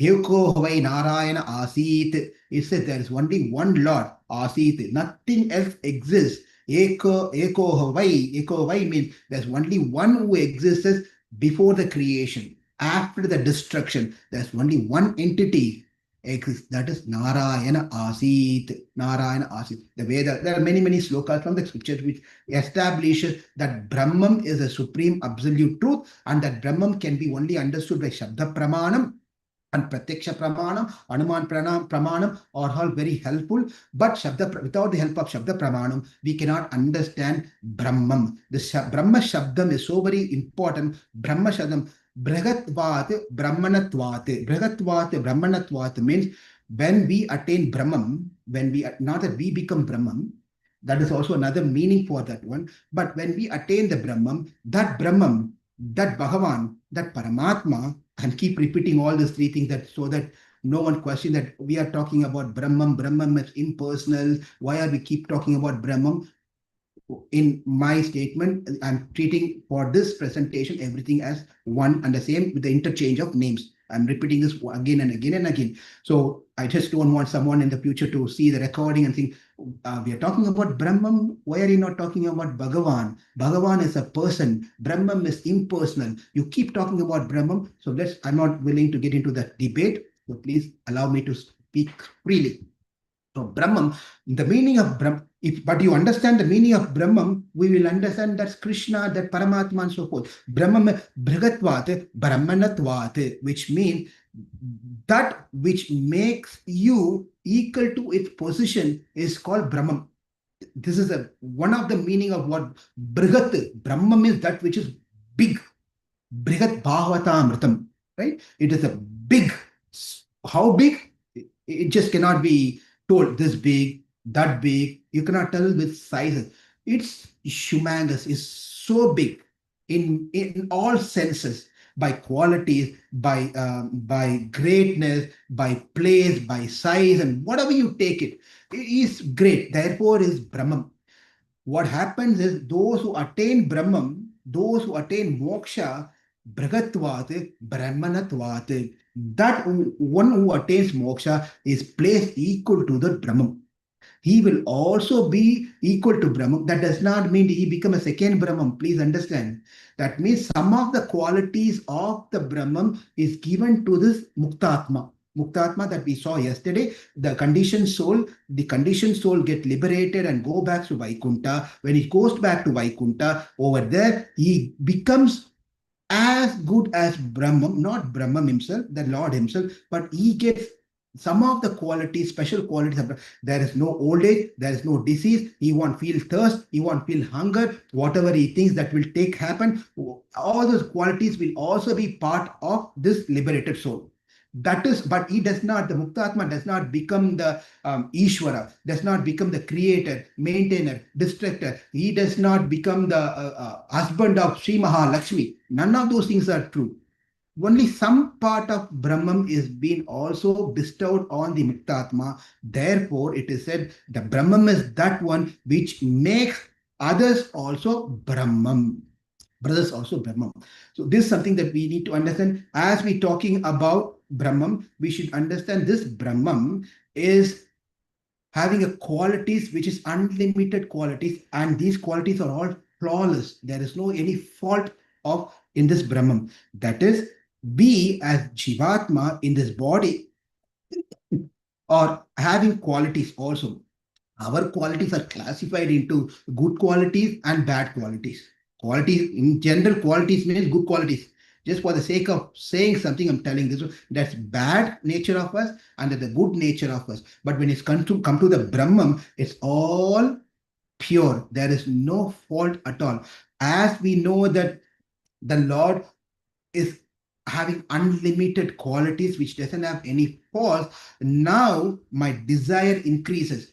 Whose desire? Please remember, have the connection of what we are seeing now so far is Achit Anubhavam, Chit Anubhavam, Paramatma Anubhavam, or Bhagavana Anubhavam, Brahma Anubhavam. Achit, it changes and the consciousness and becomes Jivatma Anubhavam. From Jivatma, few people come as Paramatma Anubhavam. This Paramatma Anubhavam, as we understand that Brahman is greatest and I need to attain the Brahman. Now that what about that Brahman? How do I develop my interest towards that Brahman? You can only develop the interest towards someone you know about that person. If you know about that person, if you don't know about that person, then obviously your love is not going to develop. The more that you hear about the person, the love develops. That's the standard thing. I do not want to hear about that person. Naturally, you won't have any association, any connection to that person. Sometime in our relationship, we say that I don't want to hear about that person. Don't talk about that person to me. Please don't do that one. That means I don't love that person. I don't like that person. I'm least worried about what's happening with that person. But then there could be some people, hey, tell me about that. What is he doing? What is she doing? Is he in this place or is traveling now? What dress was he wearing today? And where did he go? What did he say today? Was there any reels or shorts being put on that person? When you keep on wanting to know about that person more and more and more and more, the more that you hear about that person, the more that you know about the qualities of the person, the more the love increases and interest increases for us to attain that person. Not simply just like that. So we have to keep hearing about this person. But as we keep hearing this person, wanting to hearing this person, we also understand that there are situations where for me to attain the Lord, even though I understand his greatness, I also understand there are enemies within Virodhi. There are enemies within me. Unless and until I get rid of my enemies, I won't be able to release the greatness of the Lord. I won't be able to attain the Lord. My karma gave me janma, and that janma made me to create karma, and that karma made me to give another janma, and because of the karma janma, because of the janma I get karma janma, karma janma, karma janma. It just goes on. Because of this program, I also go into the sukha, dukkam, sukham, dukkam. In very life, I go through all those things. Therefore, for me, I need to understand my enemies, Virodhi. Virodhi means enemies. I need to understand my enemies. Who are my enemies? My enemies are my karma. The enemies are my karma. And in karma, the enemies are in the rupam, in the form of my karma, my good deed and the bad misdeed. Punya karma, papa karma. And where do you know this one? The Vedas are given. What are the things that you should do? What are the things I should not be doing? So I try to understand further of what are the do's and what are the don'ts. Again, this has been taught by the Veda. Because of these do's and don'ts, when I understand this one, that is why that I come to the point. That is why I've taken this life in this body, because of my previous karma and vasana. I am Lal Gopal Das. I am in this complexion. I am this much height. I am born as in this country. I born to this family. My intelligence is so much. My wealth is going to be so much. My lifespan is going to be so much. All these things are predestined for me as I was born. Why? Who decided these things? My karma of the previous life. Come on. My karma of the previous life is defined this one. Who decided the previous life then? That previous life, one life before that one. One life before that one. What about that one life before that one? That life before that one. Well, is there a starting part where I can go to the root of all this? Anādikāla karma. Anādikāla karma is a karma where we cannot trace back when we started everything. But one thing we know. What is the one thing we know? Yes, we cannot trace back our karma, and our karmas are anadi, and karmas are immeasurable. So much so we have that we cannot get rid of it so easily. But the only solution is that unless and until I get rid of my karma, I will not be able to go back to spiritual world. I cannot go back to Brahma. Tad vidvan punya pape viduya paramam samyam upaiti. Unless Upanishad says that unless and until tad vidvan punya papa viduya. Punya papa viduya means one should completely get rid of punya karma and also get rid of the papa karma. Not only papa karma we have to get rid. We also get rid of the punya karma. Those both as both has to be completely gone.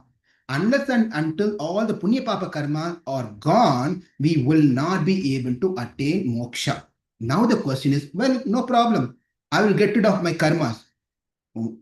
Okay, which karma you're talking about? Well, yesterday I offended a devotee. I'll go and seek a forgiveness from the devotee so the karma is gone. Okay, you remembered yesterday you offended a devotee. Do you know you have offended many devotees without your awareness? If you remember who all you offended, you go and seek forgiveness.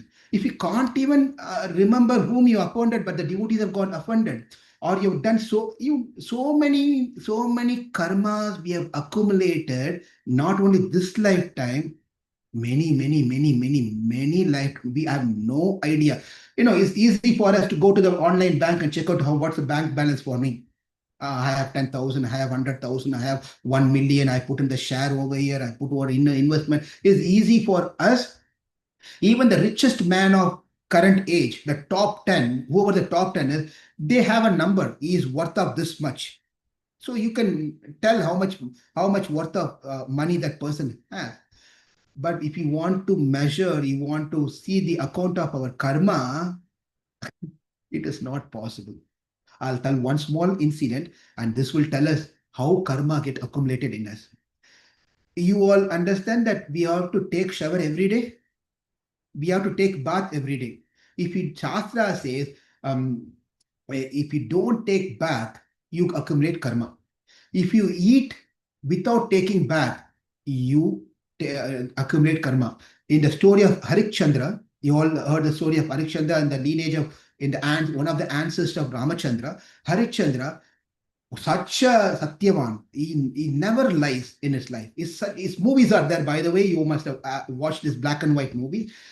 Very nice person, always speaks only truth. Always. He got into problem. What problem? Such a person who is always truthful got into the problem. How was that even possible? One point of time, Harishchandra, he went to take care of his nature's call. So he went out.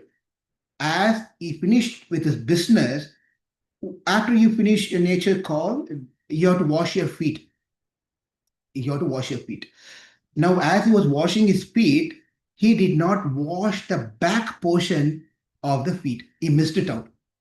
Maybe he was in a hurry or something, and then he came out. The back part of the feet was not washed.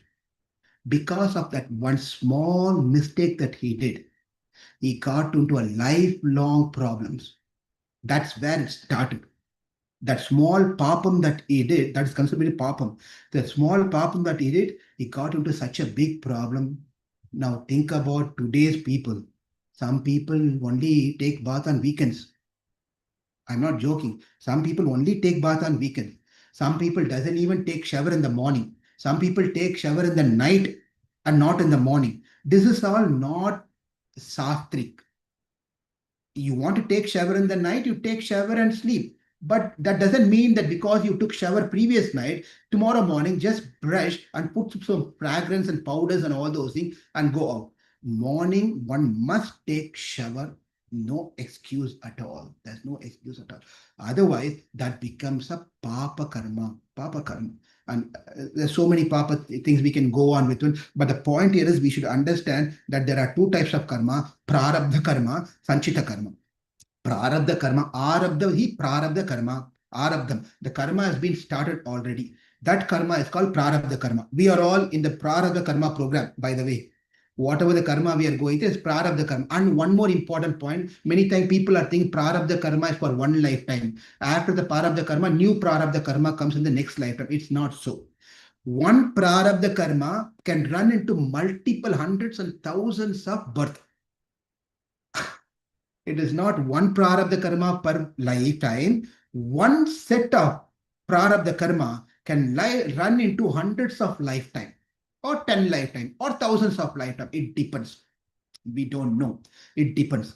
And once that prarabdha karma is completely done, what happens is that a next set of prarabdha karma is taken out of the savings account, sanchita karma, and that part of the savings account which is taken out becomes the sanchita karma for us.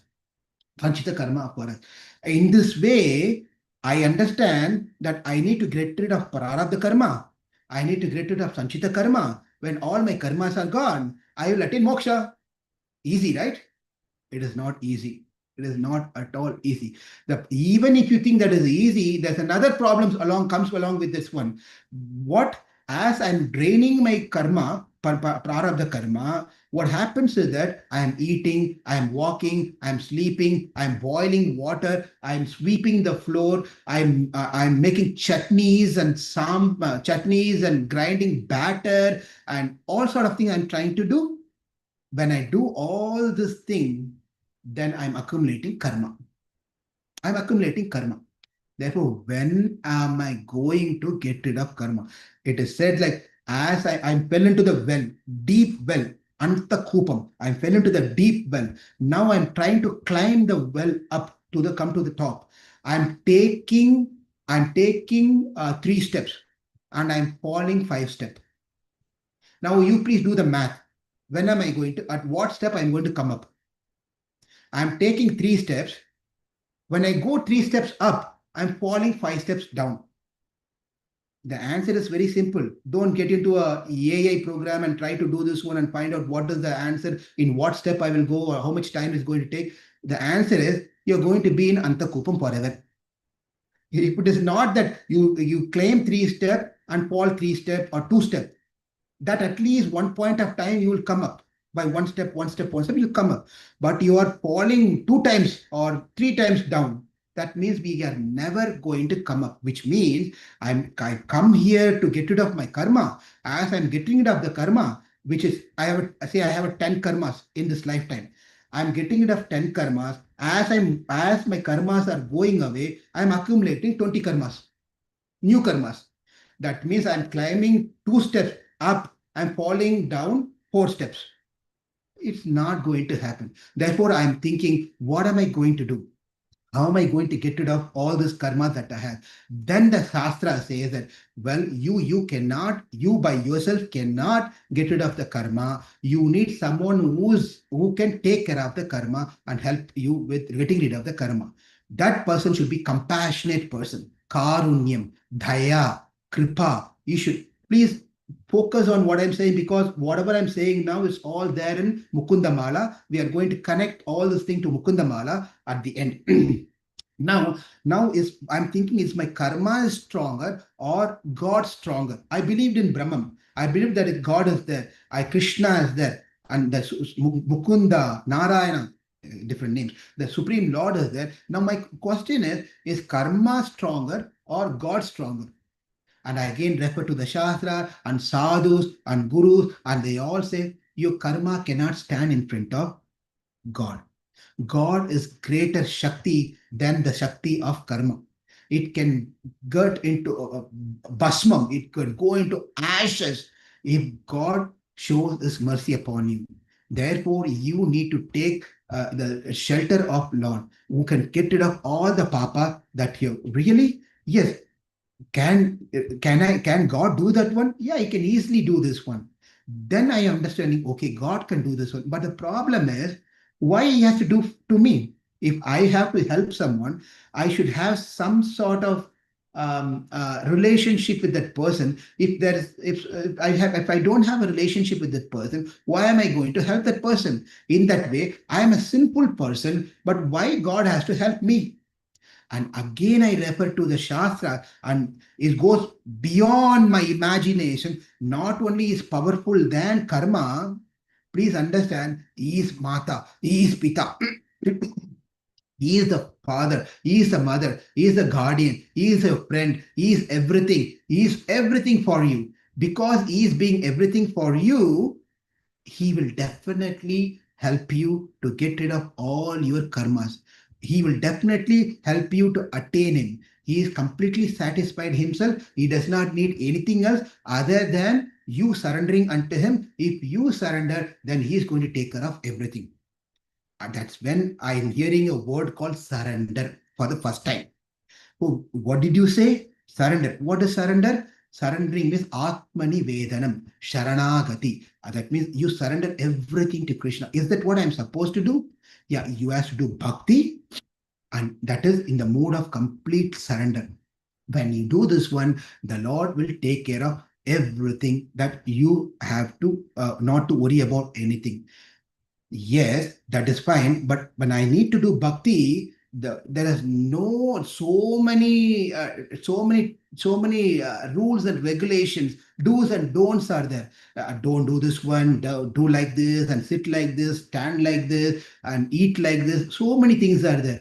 There are chances where I may fail, I may miss out doing what I'm doing. I'm afraid that if I'll be able to do things by myself to attain God. And that's where it comes that, well, you do what you have to do, but completely don't depend on your strength, but you do what you have to do, but completely depend on Krishna's strength, Mukunda's strength. And that is the real Sharanagati. Completely depending on Mukunda is complete, that is called Sharanagati. The problem with Sharanagati is that there's one problem with Sharanagati. I surrender to God. But there is one Virodhi of those who surrender to God. I give a moment of silence here for you to think. You don't need to say here, but for you to meditate. Even for those who are surrendered to Krishna, there is one Virodhi. Virodhi means enemy, which is not fully making us accessible to the mercy of God. What is that Virodhi? That Virodhi is nothing other than Vishwas. Vishwas means Mahavishwasa Purvakam. One of the limbs of Sharanagati, Mahavishwasam. Anukulyasya Sankalpaha, Pratikulyasya Varjanam. Likewise, the another one is called Mahavishwasam, Vishwasam, Goptrutva Varnam Tata. Mahavishwasam, that the Lord is there. I have a complete faith that He is going to take care of me. I don't need to worry about anything.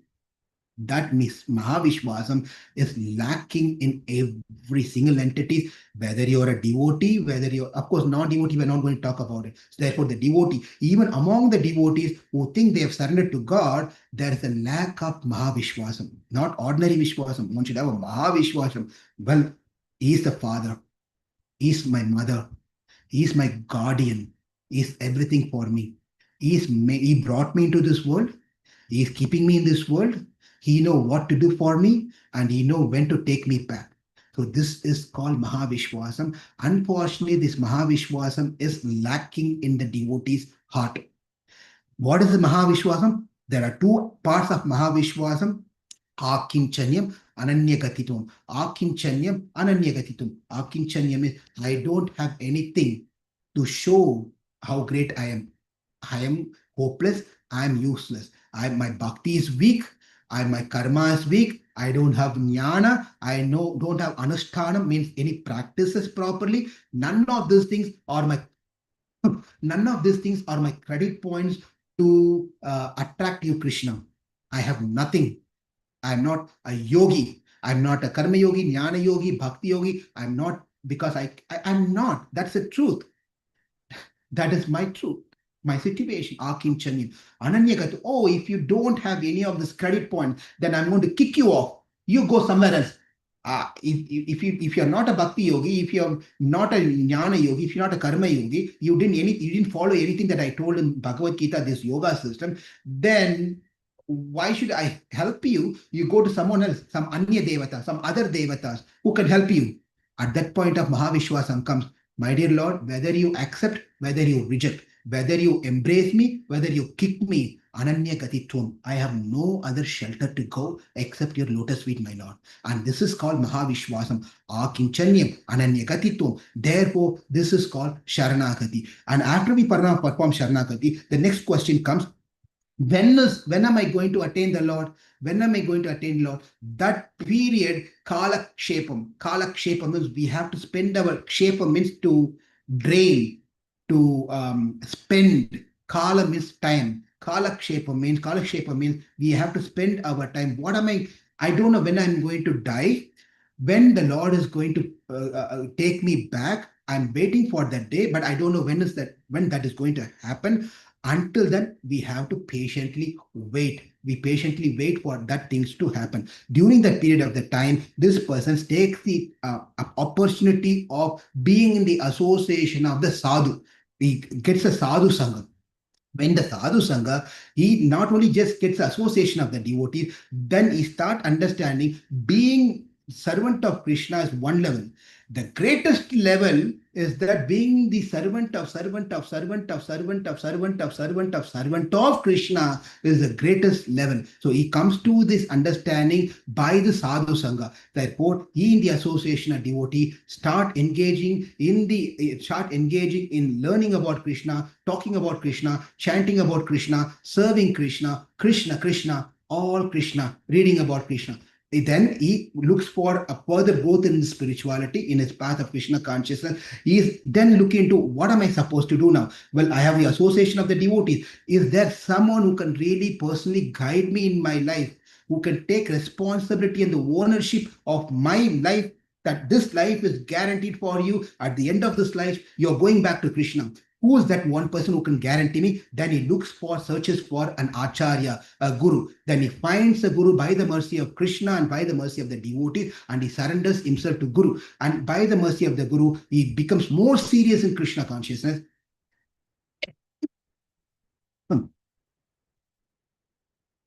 He becomes more serious into Krishna consciousness. He surrenders more into the path of Krishna consciousness. He starts serving his guru. He starts serving the instructions of his guru. At that point of time, he becomes a completely Bhagavan Anubhavam, Brahma Anubhavam, even in this world. At that point of time, he sees everyone equally. He sees everyone is part and parcel of Krishna. No one is upper, no one is greater. In fact, he himself thinks he is lower than anyone else. And then he, as a servant, he completely engaged in the service of Krishna, engaged in service of Guru. As he is spending his time in this way, that very moment comes. At that moment comes, he doesn't even wait for that moment. He's eagerly waiting for that moment to come where he is going to see Krishna face to face, eye to eye, where he can touch Krishna, he can feel Krishna, he can smell Krishna, he can talk to Krishna. That moment is eagerly waiting. Until that moment comes, he understands whatever I'm going through in this very life, it's because purva karmanu rupam. It is because of my purva karma that I have to suffer, I have to enjoy. But it's nothing to do with me. I am in this body, but I will accept my suffering, whatever the suffering may be, or I will not get entangled with the enjoyment that I am getting because of my purva karma punya. I'm not going to, I've been untouched by any of these things, but I only be focused on Krishna consciousness, because that is going to be my ultimate goal in my life, where I can go back to Krishna. And this is what we are supposed to do. With that said, now we are going to see how whatever we said now is there in Mukunda Māla. In the starting of Mukunda Māla, in the introduction, we said this 40 slokas are classified in certain parts. In Śloka 1, in Śloka 1, Āḻvār is chanting the name of Krishna, Mukunda. He is seeking the blessings of the Lord by chanting the names of the Lord. And in the second Śloka, he is glorifying the Lord by saying Jaya, Jaya, Pallandu, means you may live longer.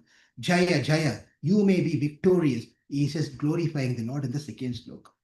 In the third part, that is from the third Śloka to the 8th Śloka, he is proposing to the Lord, placing his prarthana, saying that, may I not forget you, your lotus feet, my Lord. That is from the third Śloka to the 8th Śloka. From the 9th Śloka to the 10th Śloka, he is describing the transcendental beauty, the form of the Lord. That we saw. From the Śloka number 11th to 13th, it's only Krishna who can be the protector, and no one can be the protector of me. He is the only savior. No one else can be the savior. That Āḻvār, that has been said by Āḻvār in the 11th and the 13th Śloka. And in the 14th and 15th Śloka, he prays for bhakti. What are you wanting from me? As Mukunda has asked, what do you want from me? Well, I am praying for bhakti, unalloyed bhakti. I want bhakti, nischala bhakti. I want a bhakti which is unflinching, unalloyed bhakti. That is the 14th and 15th Śloka. 16th to 20th Śloka, then he is giving us an important instruction to all mankind. He is giving an instruction to all of us. All of us are the conditioned soul. Therefore, he is giving certain instruction to us, and we saw that from the 16th to 20th Śloka. And in the 21st to the 31st Śloka, he is glorifying the holy name. The glories of the holy name is all on the 21st to the 31st Śloka. From the 32nd to the 39th Śloka, surrenders to the Lord and is surrendering to the Lord and seeking the devotional service. He is seeking only one thing: let me serve your lotus feet, my Lord. And that is from the 32nd Śloka to 39th Śloka. And lastly, the 40th Śloka is the Phalastuti. What is the fruit that one get by hearing to Mukunda Māla? That truth is the benefit of hearing and chanting Mukunda Māla is one will become a bee, honeybee. That we all should remember the honeybee, because we know that in the Śloka it says sad padena tena bhujaksha charana bhuja sad padena. So we will also become a bee. Becoming a bee is very good, but what type of bee? That bee which is always around the lotus feet of the Lord, who has the lotus eyes. To that Lord, I will become a bee. I will completely. That is the benefit of hearing Mukunda Māla. Therefore, with that first part of summary, which is already saw in the introduction, now we are going to see the second part of the last part of the presentation, a second summary of what we learned just now, that Nama Sankirtana is important, and what are the Vaishnava Lakshanam, what are the Pratana one should do, how should one surrender, how should one mind, word and body should be in sync, who are our enemies, how to deal our enemies, what is that we have to take as a medicine, what is that, who is an absolute truth, and who is an absolute truth, and what is the relationship with me and an absolute truth, and that absolute truth is full of karunya, and then what is the destination that I am going to attain at the end. And this is what we are going to see. Please stay with me and enjoy the last part of Mukunda Māla. Those who have not heard Mukunda Māla continuously, this is going to be a benefit. This is going to be helpful also. So please stay connected. Now we have made a presentation that we are going to project it out here. I'm going to go small on the screen, and the presentation is going to become your thing here. Mukunda Māla. In this Mukunda Māla, we are going to divide the Mukunda Māla again, like previously we saw the 10 portions. Likewise, even now, in the different way, we are going to divide the 40 slokas of Mukunda Māla into 10 parts. The first part, Nama Sankirtanam, is being established. Nama Sankirtanam is being established. Sri Vallabheti Śloka, the first sloka, which we made this presentation at the last minute. If there is presentation here and there, the slokas are here and there, please forgive us. But then the first sloka itself talks about the Nama Sankirtan. Sri Vallabheti Varadeti Dhayapareti Bhaktapriyeti Bhavaluntana Kovideti Nadeti Nagashayanīti Jagannivāse Tyālāpinam Pratitinam Kurumā Mukunda. Mukunda, you are Sri Vallabha, Sri Varada, Dhayapara, the Bhaktapriya, Bhavaluntana Kovita, Nada, Naga Shayana, Jagannivāsa, all these things. Therefore, let me always remember you on these names. That is Nama Sankirtanam. And in the 26th sloka, Sriman Nama Procha Nārāyaṇakyam Kena Prapur Vanchitam Papino Api Ha Naha Purvam Vak Pravrittha Na Tasmin Tena Praptam Garbhavasadi Dukkam. In this verse also, Kulaśekhara is praising the benefits of chanting Sri Nārāyaṇa Nama, Ashtakshara mantra, which should be received from a guru. Therefore, one should, by chanting this name, one should be Garbhavasam. One should not have to take a Garbhavasam. One does not take birth again, which is Dukkam. And then in the 30th sloka, Tattvam Burvanani Paramparasmat Madhuksharantiva Tatam Phalani Pravartaya Pranjaner Asmi Jikve Namani Nārāyaṇa Gocharani. Repeatedly chant the name of Nārāyaṇa. By chanting the Nārāyaṇa Nama, adversity, all the adversity that we have will go away. Therefore, Jikve or tongue, chant the name of Nārāyaṇa. Having said this one, this is what is told to us, that we need to chant the name of the Lord. Also says that there are people who are not chanting, even though there are names are there. These people does not chant. Who are they? They are, it's said in the 36th sloka and 37th sloka. We are moving to the 36th sloka and 37th sloka, where he says, Āḻvār says, Sri Nārāyaṇa Vāsudeva, Sri Krishna Bhakta Priya Chakrapane, Sri Padmanabhāchyuta Kaitabhare, Sri Rama Padmaksha Hare Murare, Ananta Vaikunta Mukunda Krishna Govinda Dāmoda Mādhaveti, Vaktum Samartho Pina Vakti Kaschit, Aho Jananam Vyasanabi Mukyam. Now, having mentioned that chanting the name of the Lord is so very important, it gives all the benefits that we need to attain Krishna. And Āḻvār is saying in the 36th and 37th Śloka that look at the sadness, look at the problem. People are suffering, not understanding the importance of the chanting of the holy name. Rather, they try to find the pleasure of this world. Vaktum samarthopi na vakti kaschit aho jananam vyasanavi mukyam. So this is the first out of 10. This is the first section about chanting the holy name. As the presentation is, as the slide has been moving, you can also please chant along, keeping yourself muted. That's the first part or first section. In the second part, moving on to the next slide, prarthana. Section 2 is prarthana. Prarthana means offering a prayer at the lotus feet of the Lord. Prarthana, when you go to the temple, it's very important. We glorify the Lord, number one, and we make a prarthana to the Lord. These two things are important. We glorify how great Krishna is. And then the second thing is we put our condition, our case, that how bad I am, how fallen I am. Therefore, I am making this prarthana to you. Prarthana, my prayers to you. And the prarthana is covered in 3rd Śloka, 4th Śloka, 5th Śloka, 6th Śloka, and 27th Śloka. Starting the 3rd Śloka, Mukunda mūrdna pranipatya yache bhavantam ekantam yantam artam avismiti charanāravinde bhave me astu bhava prasadat. O Mukunda, I fall at your lotus feet, begging for a small favor, small boon. Bhave.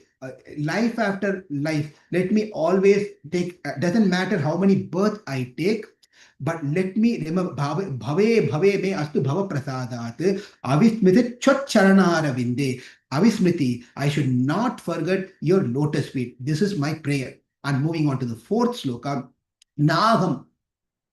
Nāham vande tavacharanayor bandham advando hetuhu pumbīpākam kurumapi hare nārakam nāpirantum ramya rama mrududanulata nandane nāpirantum bhave hridaya bhavane bhavayeyam bhavantam. In the 4th Śloka, Kulaśekhara says, I am not worshipping at your lotus feet not to get rid of the samsara, the problems of this world. That is not the dvandvam. Dvandvam is dualities of this world. Sometimes happy, sometimes sad, sometimes cold, sometimes hot, sometimes rich, sometimes poor. I'm not praying at your lotus feet to get rid of this dvandvam. I'm not praying at your lotus feet to escape the terrifying narakaloka. Narakaloka, I'm not praying to, I don't go to naraka. That is pumbīpākam. I'm not praying to be escaped from the narakaloka, or I'm not praying to go to swargaloka so that I can be with the damsels, celestial damsels, and dance there and sing and enjoy life. I'm not doing what any of these things. Bhave, but why are you chanting? Why do you pray to me at your lotus feet? Bhave, hridaya bhavane bhavayeyam bhavantam. I'm simply praying that in my heart, you please reside in my heart. I am not asking for anything else. And then moving on to the 5th Śloka. Fifth Śloka. Nātha dharme na vasu-vidviṣē naiva kāmopa-bhōge yad bhavyam bhavatu bhagavan purva karmānu rūpam yetat prārtyam mama bahu matam janma janmāntare api tot pādāmboruhu yuga gata nischala bhaktirastu. He is praying to the Lord, my dear Lord, I am praying for a one boon. That one boon is I have to be having an unflinching faith, unflinching bhakti. Tvad padam boruhu yuga gata nischala bhaktir astu. I should be, my dear Lord, you're filled with the wonderful qualities. I am not interested in nāstha dharme na vasu-vidviṣē naiva kāmopa bhōge, which means I am not interested in this worldly affair of attaining Aishwarya, which is what we saw, if you remember, in the previous part of today's session, that I'm not interested in the Aishwarya, I am not interested in the worldly pleasure, I'm not interested in the sensual enjoyment, I'm not interested in myself, I'm only interested in you, I'm only interested in your lotus feet, and let me have one boon from you. That boon is unflinching bhakti towards you. unflinching bhakti towards you. And in the 6th sloka is Dhiviva Bhuviva Mamastu Vasu Vasaha Narakeva Narakantaka Prakamam Avadhirita Sharadhara Vindo Charaname Api Maranam Te Maramam Api Chintayami Charano Te Maranoe Api Chintayami. My dear Lord, you place me whether in Dhivi or Bhuvi, wherever you are in Narakeva, whether you place in divine planet, in Swargaloka, whether you place me in this world again to take birth, or whether you place me in Narakaloka, Narakantaka Prakamam, or Narakantaka, a killer of Naraka, Avadhirita Sharadhara window, you are so beautiful one, Sharadhara window, Aravindo, a lotus-eyed one, lotus one, as it is appears in the Sharab period. Avadhirta Sharadhara window. My thing is that wherever I take birth, wherever you place me, one thing is for sure I'm requesting you is that Charanote Marane Api Chintayami. At the time of death, let me not forget you. Let me always Charanote Marane Api Chintayami. Always Antima Smriti means at the time of death, let me not forget you, my dear Lord. I should remember you at the time of death. And the 27th sloka of the Pratana, 27 Mad Jananam Palamidam Madhukaita Bhare Mad Prataniya Mad Anugraha Yesha Eva Twad Britya Paricharaka Britya Iti Mam Smara Loka Natha. That is telling that, my dear Lord, I should remember you, but during my lifetime, as I am here, I should also become your servant of servant of servant of servant of servant of servant of servant. That is considered to be the highest position in Krishna consciousness.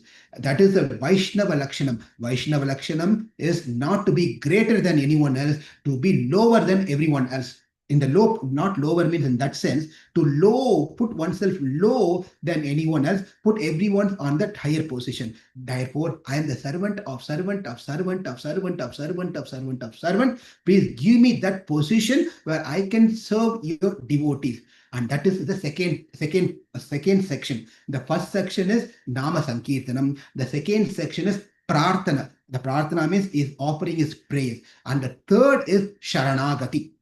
The Sharanagati, moving on to the next slide. Sharanagati, moving on to the next slide, please. Moving on to the next slide. Please focus here. Moving on to the next slide, Sharanagati. In the Sharanagati, where is surrendering to Krishna, where is Mādhava, there is only one sloka of Sharanagati. Whereas the many sections that we are seeing, it has many slokas. But for Sharanagati, there is only one sloka. It's like Brahmastra. Brahmastra is like you leave Brahmastra, and along with Brahmastra, you don't do anything else. Once Brahmastra is released, it takes care of everything. It does its parts. Along with Brahmastra, Varunastra, Agnyastra, and all the different astras not needed, Brahmastra will cover everything. Likewise, Sharanagati, Āḻvār has placed only one sloka as Brahmastra. Krishna, that is the 7th sloka. Krishna Tvadiya Pada Pankacha Pancharantam Adhyaiva Ve Vishatu Manasa Raja Hamsaha Prana Prayana Samaye Kappa Vata Pitthaihi Kanda Varadano Viduhu Smaranam Kutasthe. Kulaśekhara is praying that, my dear Lord, here myself, my residence, my place is inside the cage of your lotus feet. Your lotus feet is my cage. I am like a swan, is completely caged under your lotus feet. I want to be in that position right now, right away. Why right now, right away? You still have family, you have children, you have responsibility, you have mortgage to pay, you have many things to do. Why you want to get caged at this point right away at my lotus feet? Krishna Tvadiya Pada Pankacha Pancharatam Advaitame Vishatu Manasa Raja Hamsa. Why? Because Prana Prayana Samaye Kapha Vata Pittai.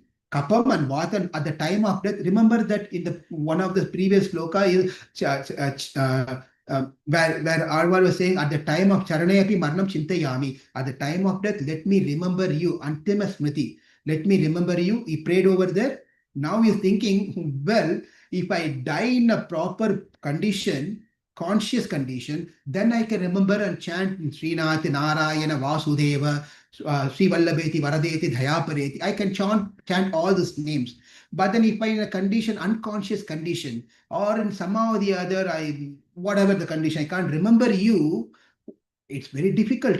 That means I cannot attain you. Therefore, I'm surrendering right away, not at the time of death, because at this point of time, the kapha, vata and pitta are all normal condition. My faculties of my bodies are all in a normal condition. I can see, I can smell, I can talk, I can taste, I can hear, I can touch. Everything is functioning properly. I can walk properly. I can use my legs properly in your service. Therefore, when everything is fine, at this point of time, let me surrender to you. I am surrendering to you because at the time of death, I don't know whether I'll be in a proper state of mind. I'll be able to come to the temple. I'll be able to do the service. I'll be able to even chant Hare Krishna Mahamantra. I'll be able to chant the beads and Hare Krishna, Krishna Krishna, Hare Hare, Hare Rama, Rama Rama, Hare Hare. I don't know if I can hold the beads. My tongue will be able to chant. I won't be knowing that whether I'll be able to see you, my Lord. None of this is possible as age progresses. Therefore, I surrender to you when everything is fine. If those things are not fine, at the time of the death, these things become imbalanced. When these things become imbalanced, then my throat will choke. The mucus will be thrown out. From the ears, all the waters will come, and it will be a pathetic situation where I cannot chant your name, I cannot remember you, I cannot do any service to you. Therefore, I am surrendering to you right now. Krishna Tvadiya Pada Pankacha Pancharantam Advaimave Vishwamanasa Raja Hamsaha Prana Prayana Samaye Kapavata Pittahi Kanda Varadano Vidhu Smaranam Kutase. Srila Prabhupada's favorite, one of the favorite Śloka of Mukunda Māla is this one. Moving on to the fourth section. The fourth section is now having surrendered this one. Now Āḻvār is thinking now that when you are surrendered, that means your mind, word and body action should all be under control. It's not that mind says something, words say, we speak something and the body does some action. Everything should be in same sync. What I think, what I speak, what I speak, what I do. That is Mahatma. If not, we are Duratma. Anyway, so coming to the point, how one should perform bhakti. For one to perform bhakti, we must engage our mind.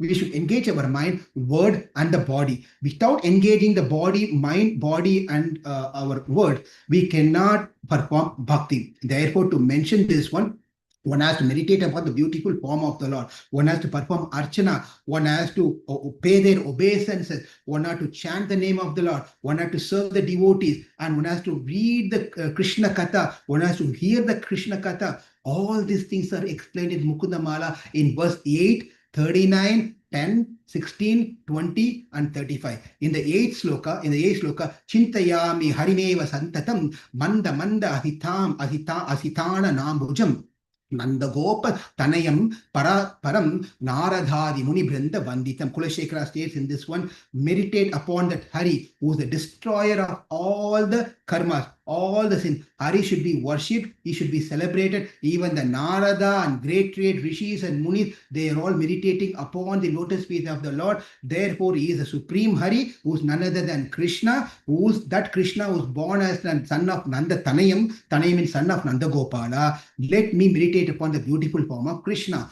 And the 39th Śloka, which is a Śloka you should remember by now, because this is the Śloka that we saw today. kṣīra-sāgara taraṅgaśīkarā sāra tārakita cārumūrtayē bhōgibhōga śayanīyaśāyinē mādhavāya madhu-vidviṣē namaḥ. He is meditating upon that Lord who's lying on the Anantasesh, where the waves of the ocean, the milky waves are come and dashes on the Anantasesh, and the water, the milk gets sprayed upon the beautiful form of the Lord, and then he's meditating the beautiful form of the Lord. And the 10th Śloka, moving on to the 10th Śloka, and then he says, Hari Smaranam Amritam, by meditating the beautiful form of the Lord, it is Amritam.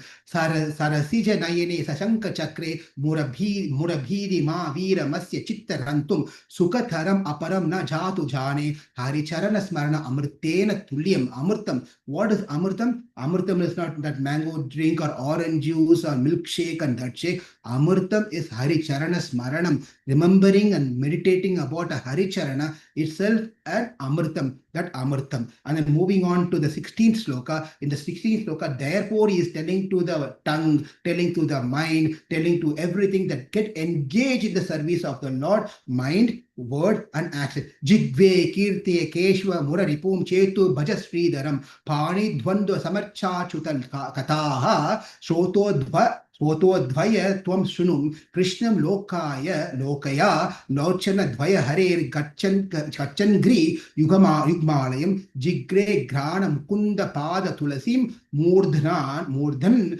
namadokshajam. They saying that my dear tongue, chant the name of Krishna. The feet should walk towards the temple of Krishna. Always hear about Krishna Katha, chant the Krishna's name, always engage and smell Krishna's tulasi, always engage all the senses and faculties in Krishna's service. And moving on into the 20th sloka.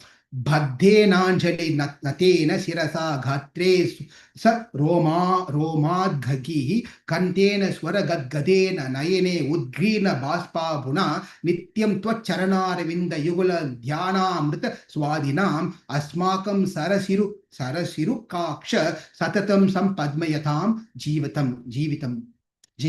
Where is it? Badhena. By doing this one, what happens is that we have to get tears from our eyes. Out of bhakti, we have to get tears from our eyes and our hands should stand on the end. All this happens when we engage our mind, word and action in the service of Krishna. Moving on 35th sloka. And then I was saying, Namami Nārāyaṇa pada pankajam, karomi Nārāyaṇa pujanam sada, vadami Nārāyaṇa nama nirmalam, smarami Nārāyaṇa tattvam avyayam. Then he says that one has to engage their mind, the word karomi by action, that's hand, namami by head, vadami by tongue, smarami by mind. Engage all those three things in remembering puja, doing puja, doing service to the Lord and chanting the names of the Lord and remembering the pastimes of the Lord. That is the 4th section we have completed. And moving on to the 5th section. 5th section is where, well, all these things are fine. But the problem is we have some enemies who are stopping us to, not the enemies of physical enemy that we think this devotee is my enemy, that manager is my enemy, my colleague is my enemy. Those enemies are all one-time enemy. But we have a lifelong enemy who's always with us for many, many lifetimes. That is the samsara, because the samsara means this, our existence in this world. That is because the biggest enemy is our karma. Our biggest enemy is karma, which leads us into other further enemies, lust, anger, greed, jealousy and pride and illusion and so forth.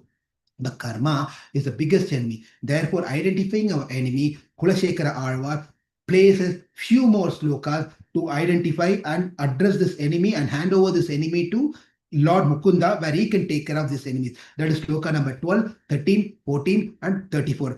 Bhava jaladi gatanam dvandva badhatanam sutta duhrita kalatra tatrana bharaditanam vishama vishaya toye majjatam aplavanam bhavatu sharanam eko vishnu pota naranam. Over here, bhava jalati gatanam is comparing this samsara into this ocean, this samsara dhava navanita loka, right? This is bhava jalati ghatanam dvandvam vadahatanam. So over here, this ocean is bhavam is full of the happiness and distress, and is full of dangers. This ocean is full of danger, where I have fallen into this dangerous ocean and not on the shore. I am in the center of the ocean, which means very hard for me to get out. And in the center of the ocean, as I'm drowning, not only drowning, there are many shark and timingalam, all these different dangerous aquatics are there in the form of the family, children, wives, relatives, and all the timingalams, jazz, are all trying to eat me off as I'm in the center of this ocean. But for me, the only way to get out of this ocean, the ocean of material existence, is Bhavatu Sharanam Eko Vishnu Potam Naranam. There's only one word, it's called Vishnu Potam. that you yourself as a boat, bhavatu, you yourself, sharanam, my dear Lord, I am surrendering to you, my dear Lord, I pay my obeisance to you. You are the only one, Eko Vishnu. You are the only one who is a boat for me, who can deliver me from this shore to the other side, from the material world to the spiritual world. Bhava Jalati 13 Ślokam. Bhava Jaladim Agadim Dushtarim Nishtareyam Katamaham Yeti Cheto Masma Gha Katratvam.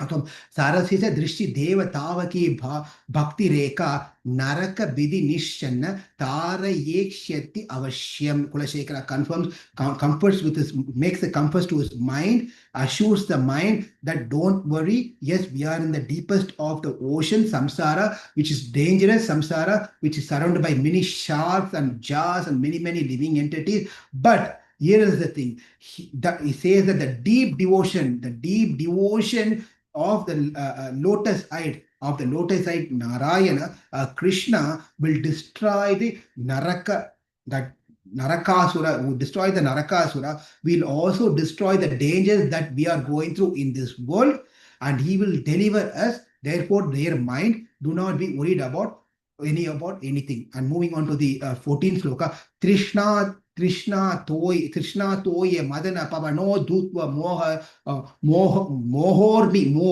male dhara varte tanaya sagaja graha samgha kulecha samsarakya mahati jalado majjatam nastri dhaman padham bhoje varada bhavato bhakti navam prayache. Here, Āļvār describes that the terrors that is abound in the samsara, praying to the Lord to bless him, to give the boat. In all these continuous slokas, the boat is the theme of all the slokas. So here he is asking for the boat called Bhakti Potam. Bhakti Bhavato Bhakti Navam. Navam means boat again. Potam means also boat. Bhakti Navam means also boat. A boat called Bhakti. My dear Lord, give the boat called Bhakti. With the boat of Bhakti, I should be able to easily cross over this suffering. And moving on to the 34th sloka, which is recently we saw. 34th sloka. Sattvam prasida bhavan kūrumtayē nāte Vishno kripam parama kārunika kīlatham samsāra-sāgara nimagnam anantadhīnam udahartvam arhasi hare purushotamosi. Sattvam prasida bhavan kūrumtayē nāte. He says, my dear Lord, I want to make sure you heard my prayers. My prayers are not just some simple stotram. It's coming from my heart. My dear Lord, I cannot save myself.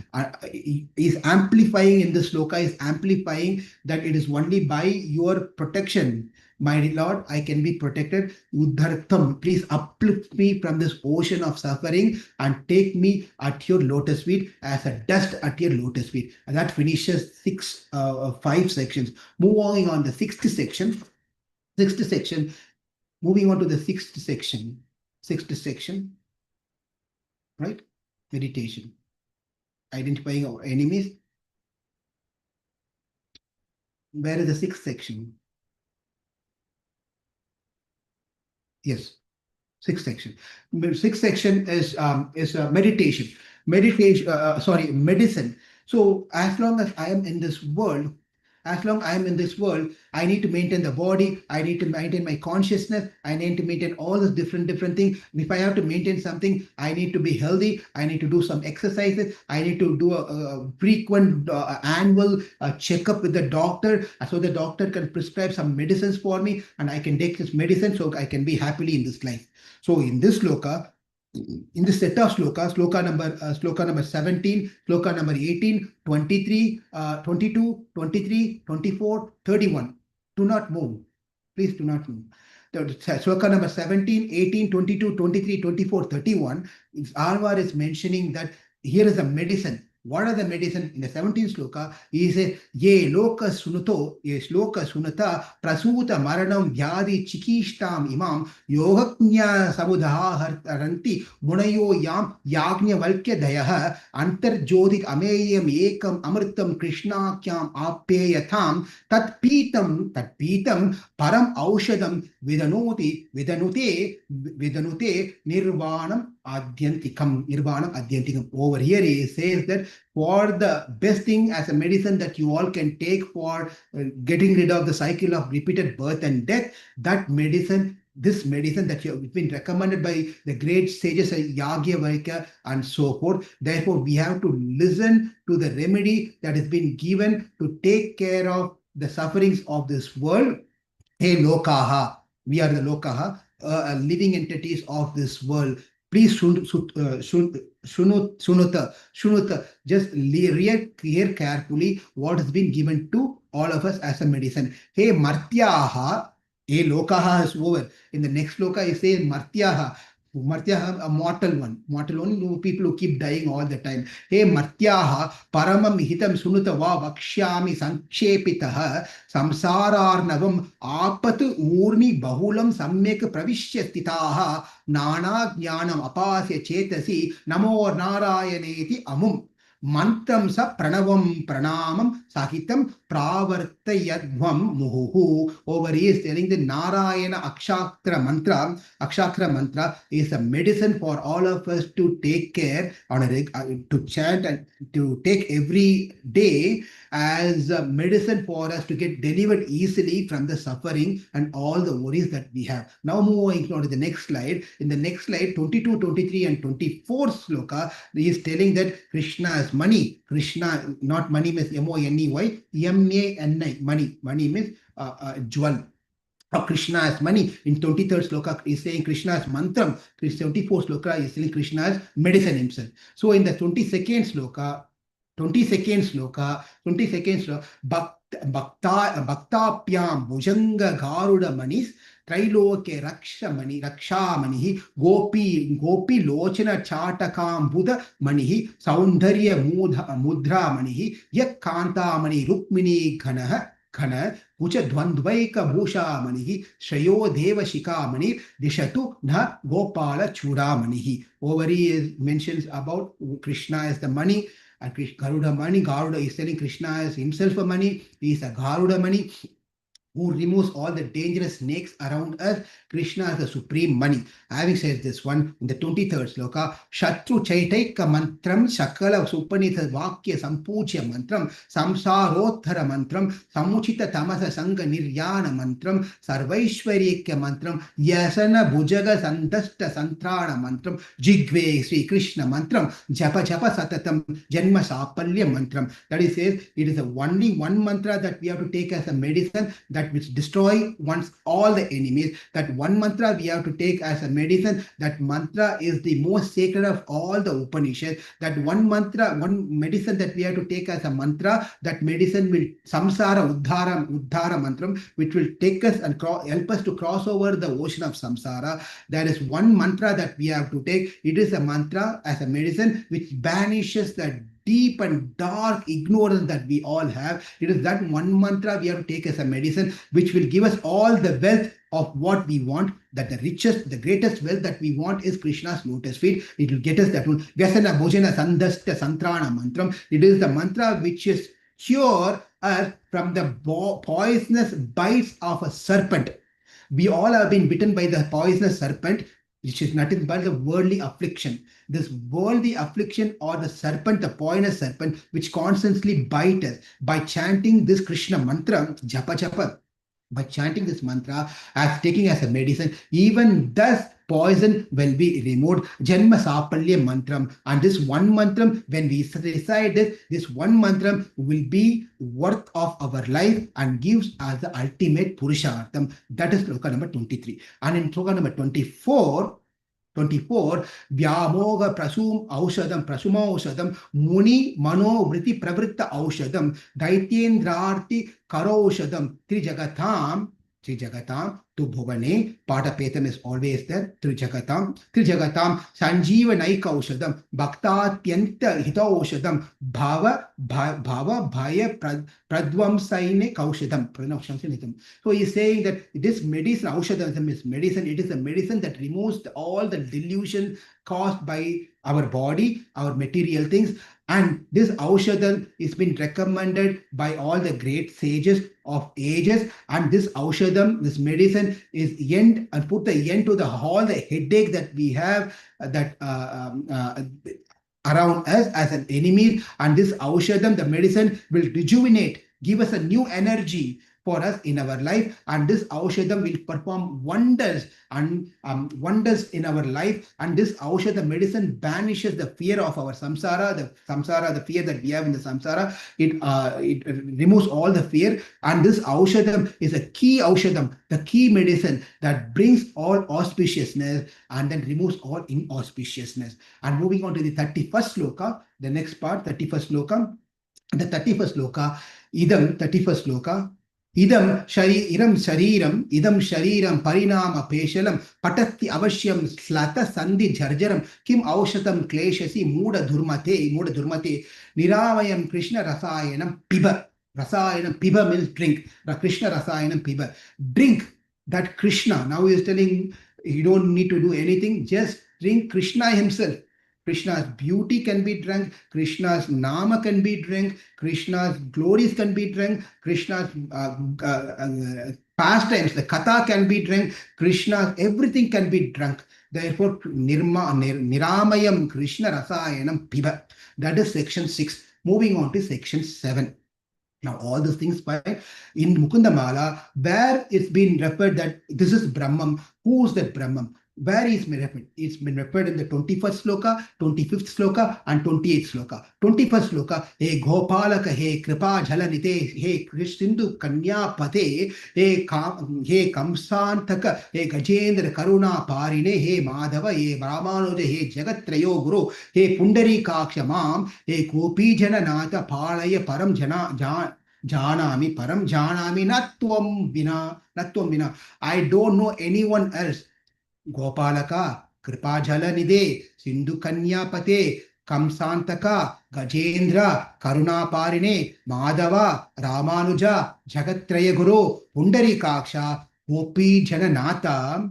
I don't know anyone else other than you, my dear Lord. By this sloka, he is telling who is that absolute truth, who is that Brahman, who is that Bhagavan. Having said this one, 25th sloka, Rakshanam is praying to the Lord for the Rakshanam, to that Lord who is absolute truth, is the only one to whom who can deliver us from this world. He is praying to that Lord in the 25th sloka.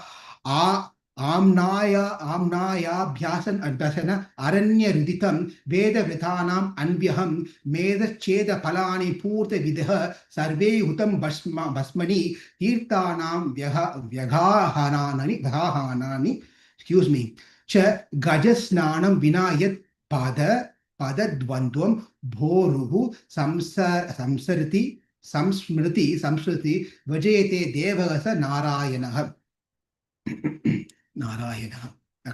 He declares the supremacy of Nārāyaṇa over here, because only it is Nārāyaṇa who can give Rakshanam, Rakshakam, Sadevaha Nārāyaṇa Vijayate. Sadevaha Nārāyaṇa Vijayate. That has been mentioned over here in this sloka also. And in the 28th sloka, Nātenaha Purushottamati Jagatam Ekadipe Chetasa Sevya Svasya Padasya Dhatri Sure Nārāyaṇe Tishtati Yam Kanchit Purushadhamam Katipaya Gramesham Alpartadham Sevaye Mrigaya Mahe Naram Aho Mukavaraka Vayam. In this sloka, Kulaśekhara is wondering how is that so many people who do not surrender to the Lord, when the Lord is there, who Nārāyaṇa is there to give guidance, help and deliver all of us, there are people still do not take shelter of him. By this set of slokas, it has been established that Nārāyaṇa is the absolute truth. He is a Param Tattvam. He is Purushottama. That section number 7 is over. Section 8 and 9 and 10 is there. We'll finish now. Section 8. In the section 8, Sambandha Jnana has been given to us. Who is that Sambandha? If someone is related, if I'm related to someone, then that person should be the Rakshaka. That person should be everything for me. Should be the meditated one. He should be all in all for me. And that has been mentioned and that has been narrated in the 33rd sloka.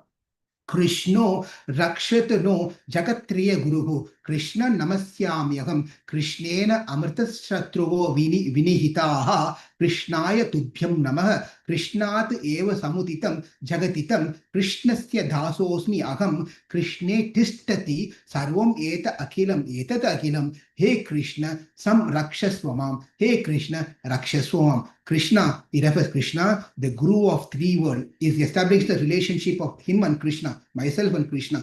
Krishna is the Guru of three worlds who protects us. Krishna is the one whom I should bow to, no one else I should bow to. Krishna, by whom all the enemies of the Devatas are got destroyed. Therefore, he can destroy my enemies also. Krishna is the one who is to be saluted or namaḥ, who would be glorified. Krishna is the only form alone. Krishna is the only one from whom the entire universes came into existence. Krishna is the absolute truth. Therefore, Krishna says, Dasomi Agam. I am the servant of Krishna and servant of Krishna alone and servant of Krishna's devotees alone.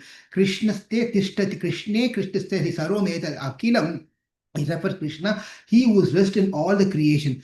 With him, everything rests. Within everything, he rests. Hey Krishna Rakshaswamam. Therefore, Krishna, you are the only one who can protect me. That finishes the 8th section of Sambandha.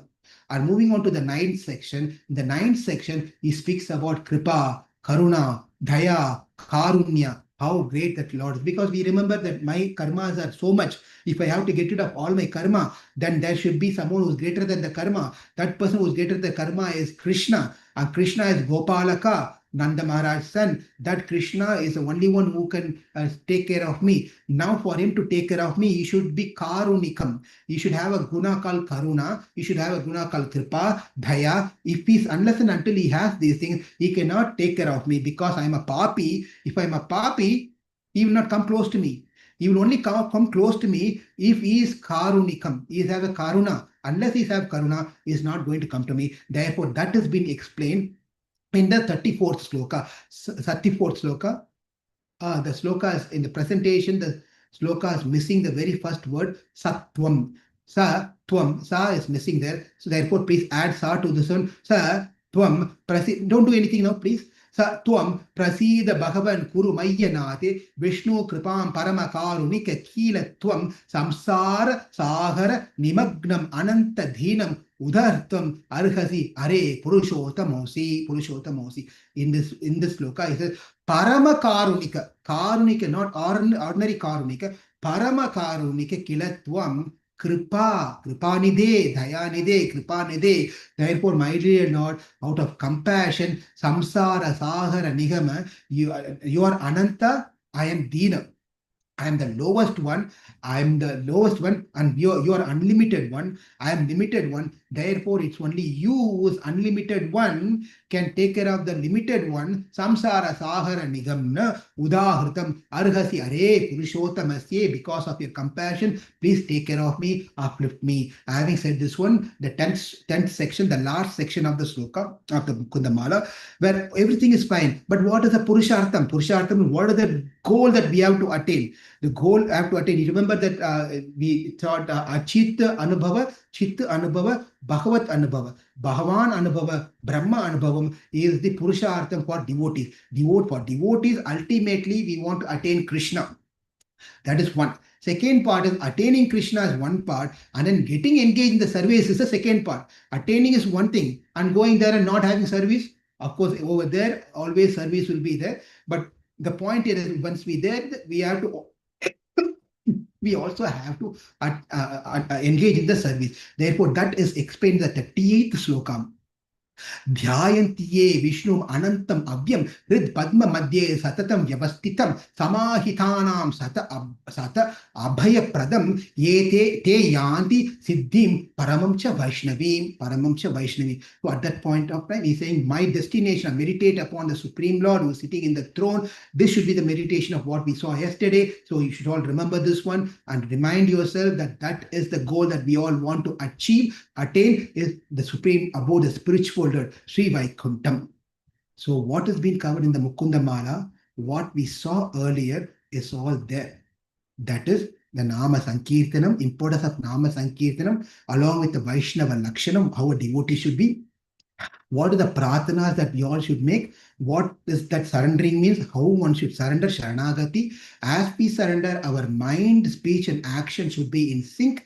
And we have to train our mind, speech and action in service of Krishna all the time. And the fifth one is dealing with all the enemies that we have. And Krishna can take care of all our enemies. And the sixth one is where if we apply the medicine that's given by Āḻvār, over here in this Śloka, that medicine will take care of all the enemies that we have and also get rid of our connection to this world and cut us out from this samsara and take us back to Krishna Loka. And that absolute truth, who is that absolute truth? None other than Mādhava, Mukunda, Murari, Krishna, Srinath, Mukunda, Sri Vallabha. That he is the absolute truth, and his relationship with me is the relationship which cannot be broken. It is an eternal relationship. He is my father, I am his son. He is my guardian, I should be saved. He is master, I am his slave. He is mother, I am the child. He is Swami, I am Dasa.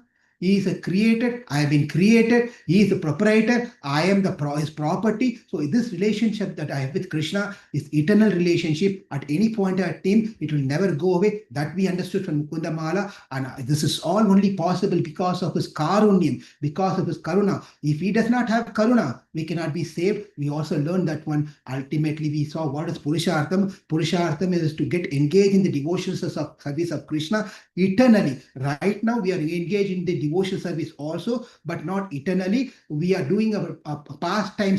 We are doing a part-time. Our main service is our family, our job, our etc. And part-time is going to the temple, doing service there, chanting. Everything is part-time. But we want to make the part-time as a full-time and remove the other work completely out of the picture. And that is only possible when we go back to the spiritual world. Therefore, in Mukunda Māla, the important subject matter of Praptasya Brahmano Rupram, Praptasya Pratyakatmanaha, Praptupayam Palam Prapti, Tata Prapti Virodhicha, Sakala Vidodicha, Vadanti Sakala Vedaha, Setihasa Puranakaha, Munayasya Mahatmanaho, Veda Vedartha Vedinaha. In all the literatures that you turn, whether you take the Vedas, whether you take the Upanishads, whether we take any other Granthas, whether you take the Itihasas, Puranas, every Shastra that we read, given by the Acharya, speaks about the 5 topics: Praptyasya Brahmano Rupam, Pratyuhatmanaha, and Palam Prapti, Upaya Palam, and Virodhi. That is, we need to know who the Brahman is, who am I, what is the process to attain Upayam, what is the process to attain the Paramatma, Bhagavan, and who are the Virodhis in my life, and what is that ultimately I'm going to attain, the destination. Everything is being told in Mukunda Māla, Stuti, in the Stotram. Therefore, we have been very fortunate that we are together spend all this time and relishing this Mukunda Māla. I seek forgiveness that there was a big break in between. Apologies for that one. Hopefully that never happens again in future if I'm doing anything like this. Therefore, with that said, let's all say glorification of the Lord first for allowing us to speak. A person like me who doesn't have any other knowledge, not good in anything, but making me speak. And moreover, thank you all. So first, glorification and Jaya Gosham is for Mukunda. Jayatu Devo Devaki Nandanoyam, Jayatu Krishna Vrishni Vamsa Pratibhaha, Jayatu Megha Kshamala Komalango, Jayatu Prithvi Bharanaso Mukundaham. பல்லாண்டு பல்லாண்டு பல்லாயிரத்தாண்டு பல கோடி நூறாயிரம் மல்லாண்டு தின் தோல் மணிவண்ணா உன் சேவடி திவ்ய திருக்காப்பு அடியோமோடும் நின்னோடும் பிரிவின்றி ஆயிரம் பல்லாண்டு வடிவாய் நின் வளர் மார்பினில் வாழ்கின்ற மங்கையும் பல்லாண்டு வடிவார் சோதி வளர் துறையும் சொதர் ஆழியும் பல்லாண்டு படைப்போர்ப்புக்கு முழங்கும் அப்பாஞ்ச ஜன்யமும் பல்லாண்டு. All glories to Mukunda. Secondly, all glories to Kulaśekhara. Gushyate yasya nakare rangayatra dine dine tamagam sirasa vande rajanam Kulaśekharam. If he was not there, we wouldn't be getting this beautiful grantham, a stotram Kulaśekhara. Kulaśekhara, for most of us, got introduced by Srila Prabhupada. Therefore, all glories to Srila Prabhupada for giving us Mukunda Māla. Of course, he himself did not translate. His followers have done the translation commentaries, but the introduction of Mukunda Māla Stotra for most of us are coming from Srila Prabhupada. Therefore, all glories to Srila Prabhupada. Even though Prabhupada has shown us, Acharyas and great sages have given a lot of interpretation. If there is no commentaries, we won't be having classes like this for 40 sessions. 40 session, 41 session, whatever the sessions are we had so far, we won't be. We could finish Mukunda Māla in just 20 minutes or 15 minutes. We'll just recite very fast, we'll be done with it. But because we have the beautiful commentaries on the Ślokas by the great sages, Acharyas, we were able to dive deep into each and every Śloka. Therefore, all glories to all the Acharyas and the saints who have given commentaries on Mukunda Māla. Even though they have given commentaries on the Mukunda Māla, but unless and until we have someone who who's a teacher, we wouldn't be able to understand even the commentaries. Therefore, I've learned this from many teachers. All the glories to the teacher from whom I learned the meanings of this stotra. All the glories to, of course, the interpretation is there, the commentaries are there, everything is there. But what is the point if the devotees are not coming forward to hear Mukunda Māla?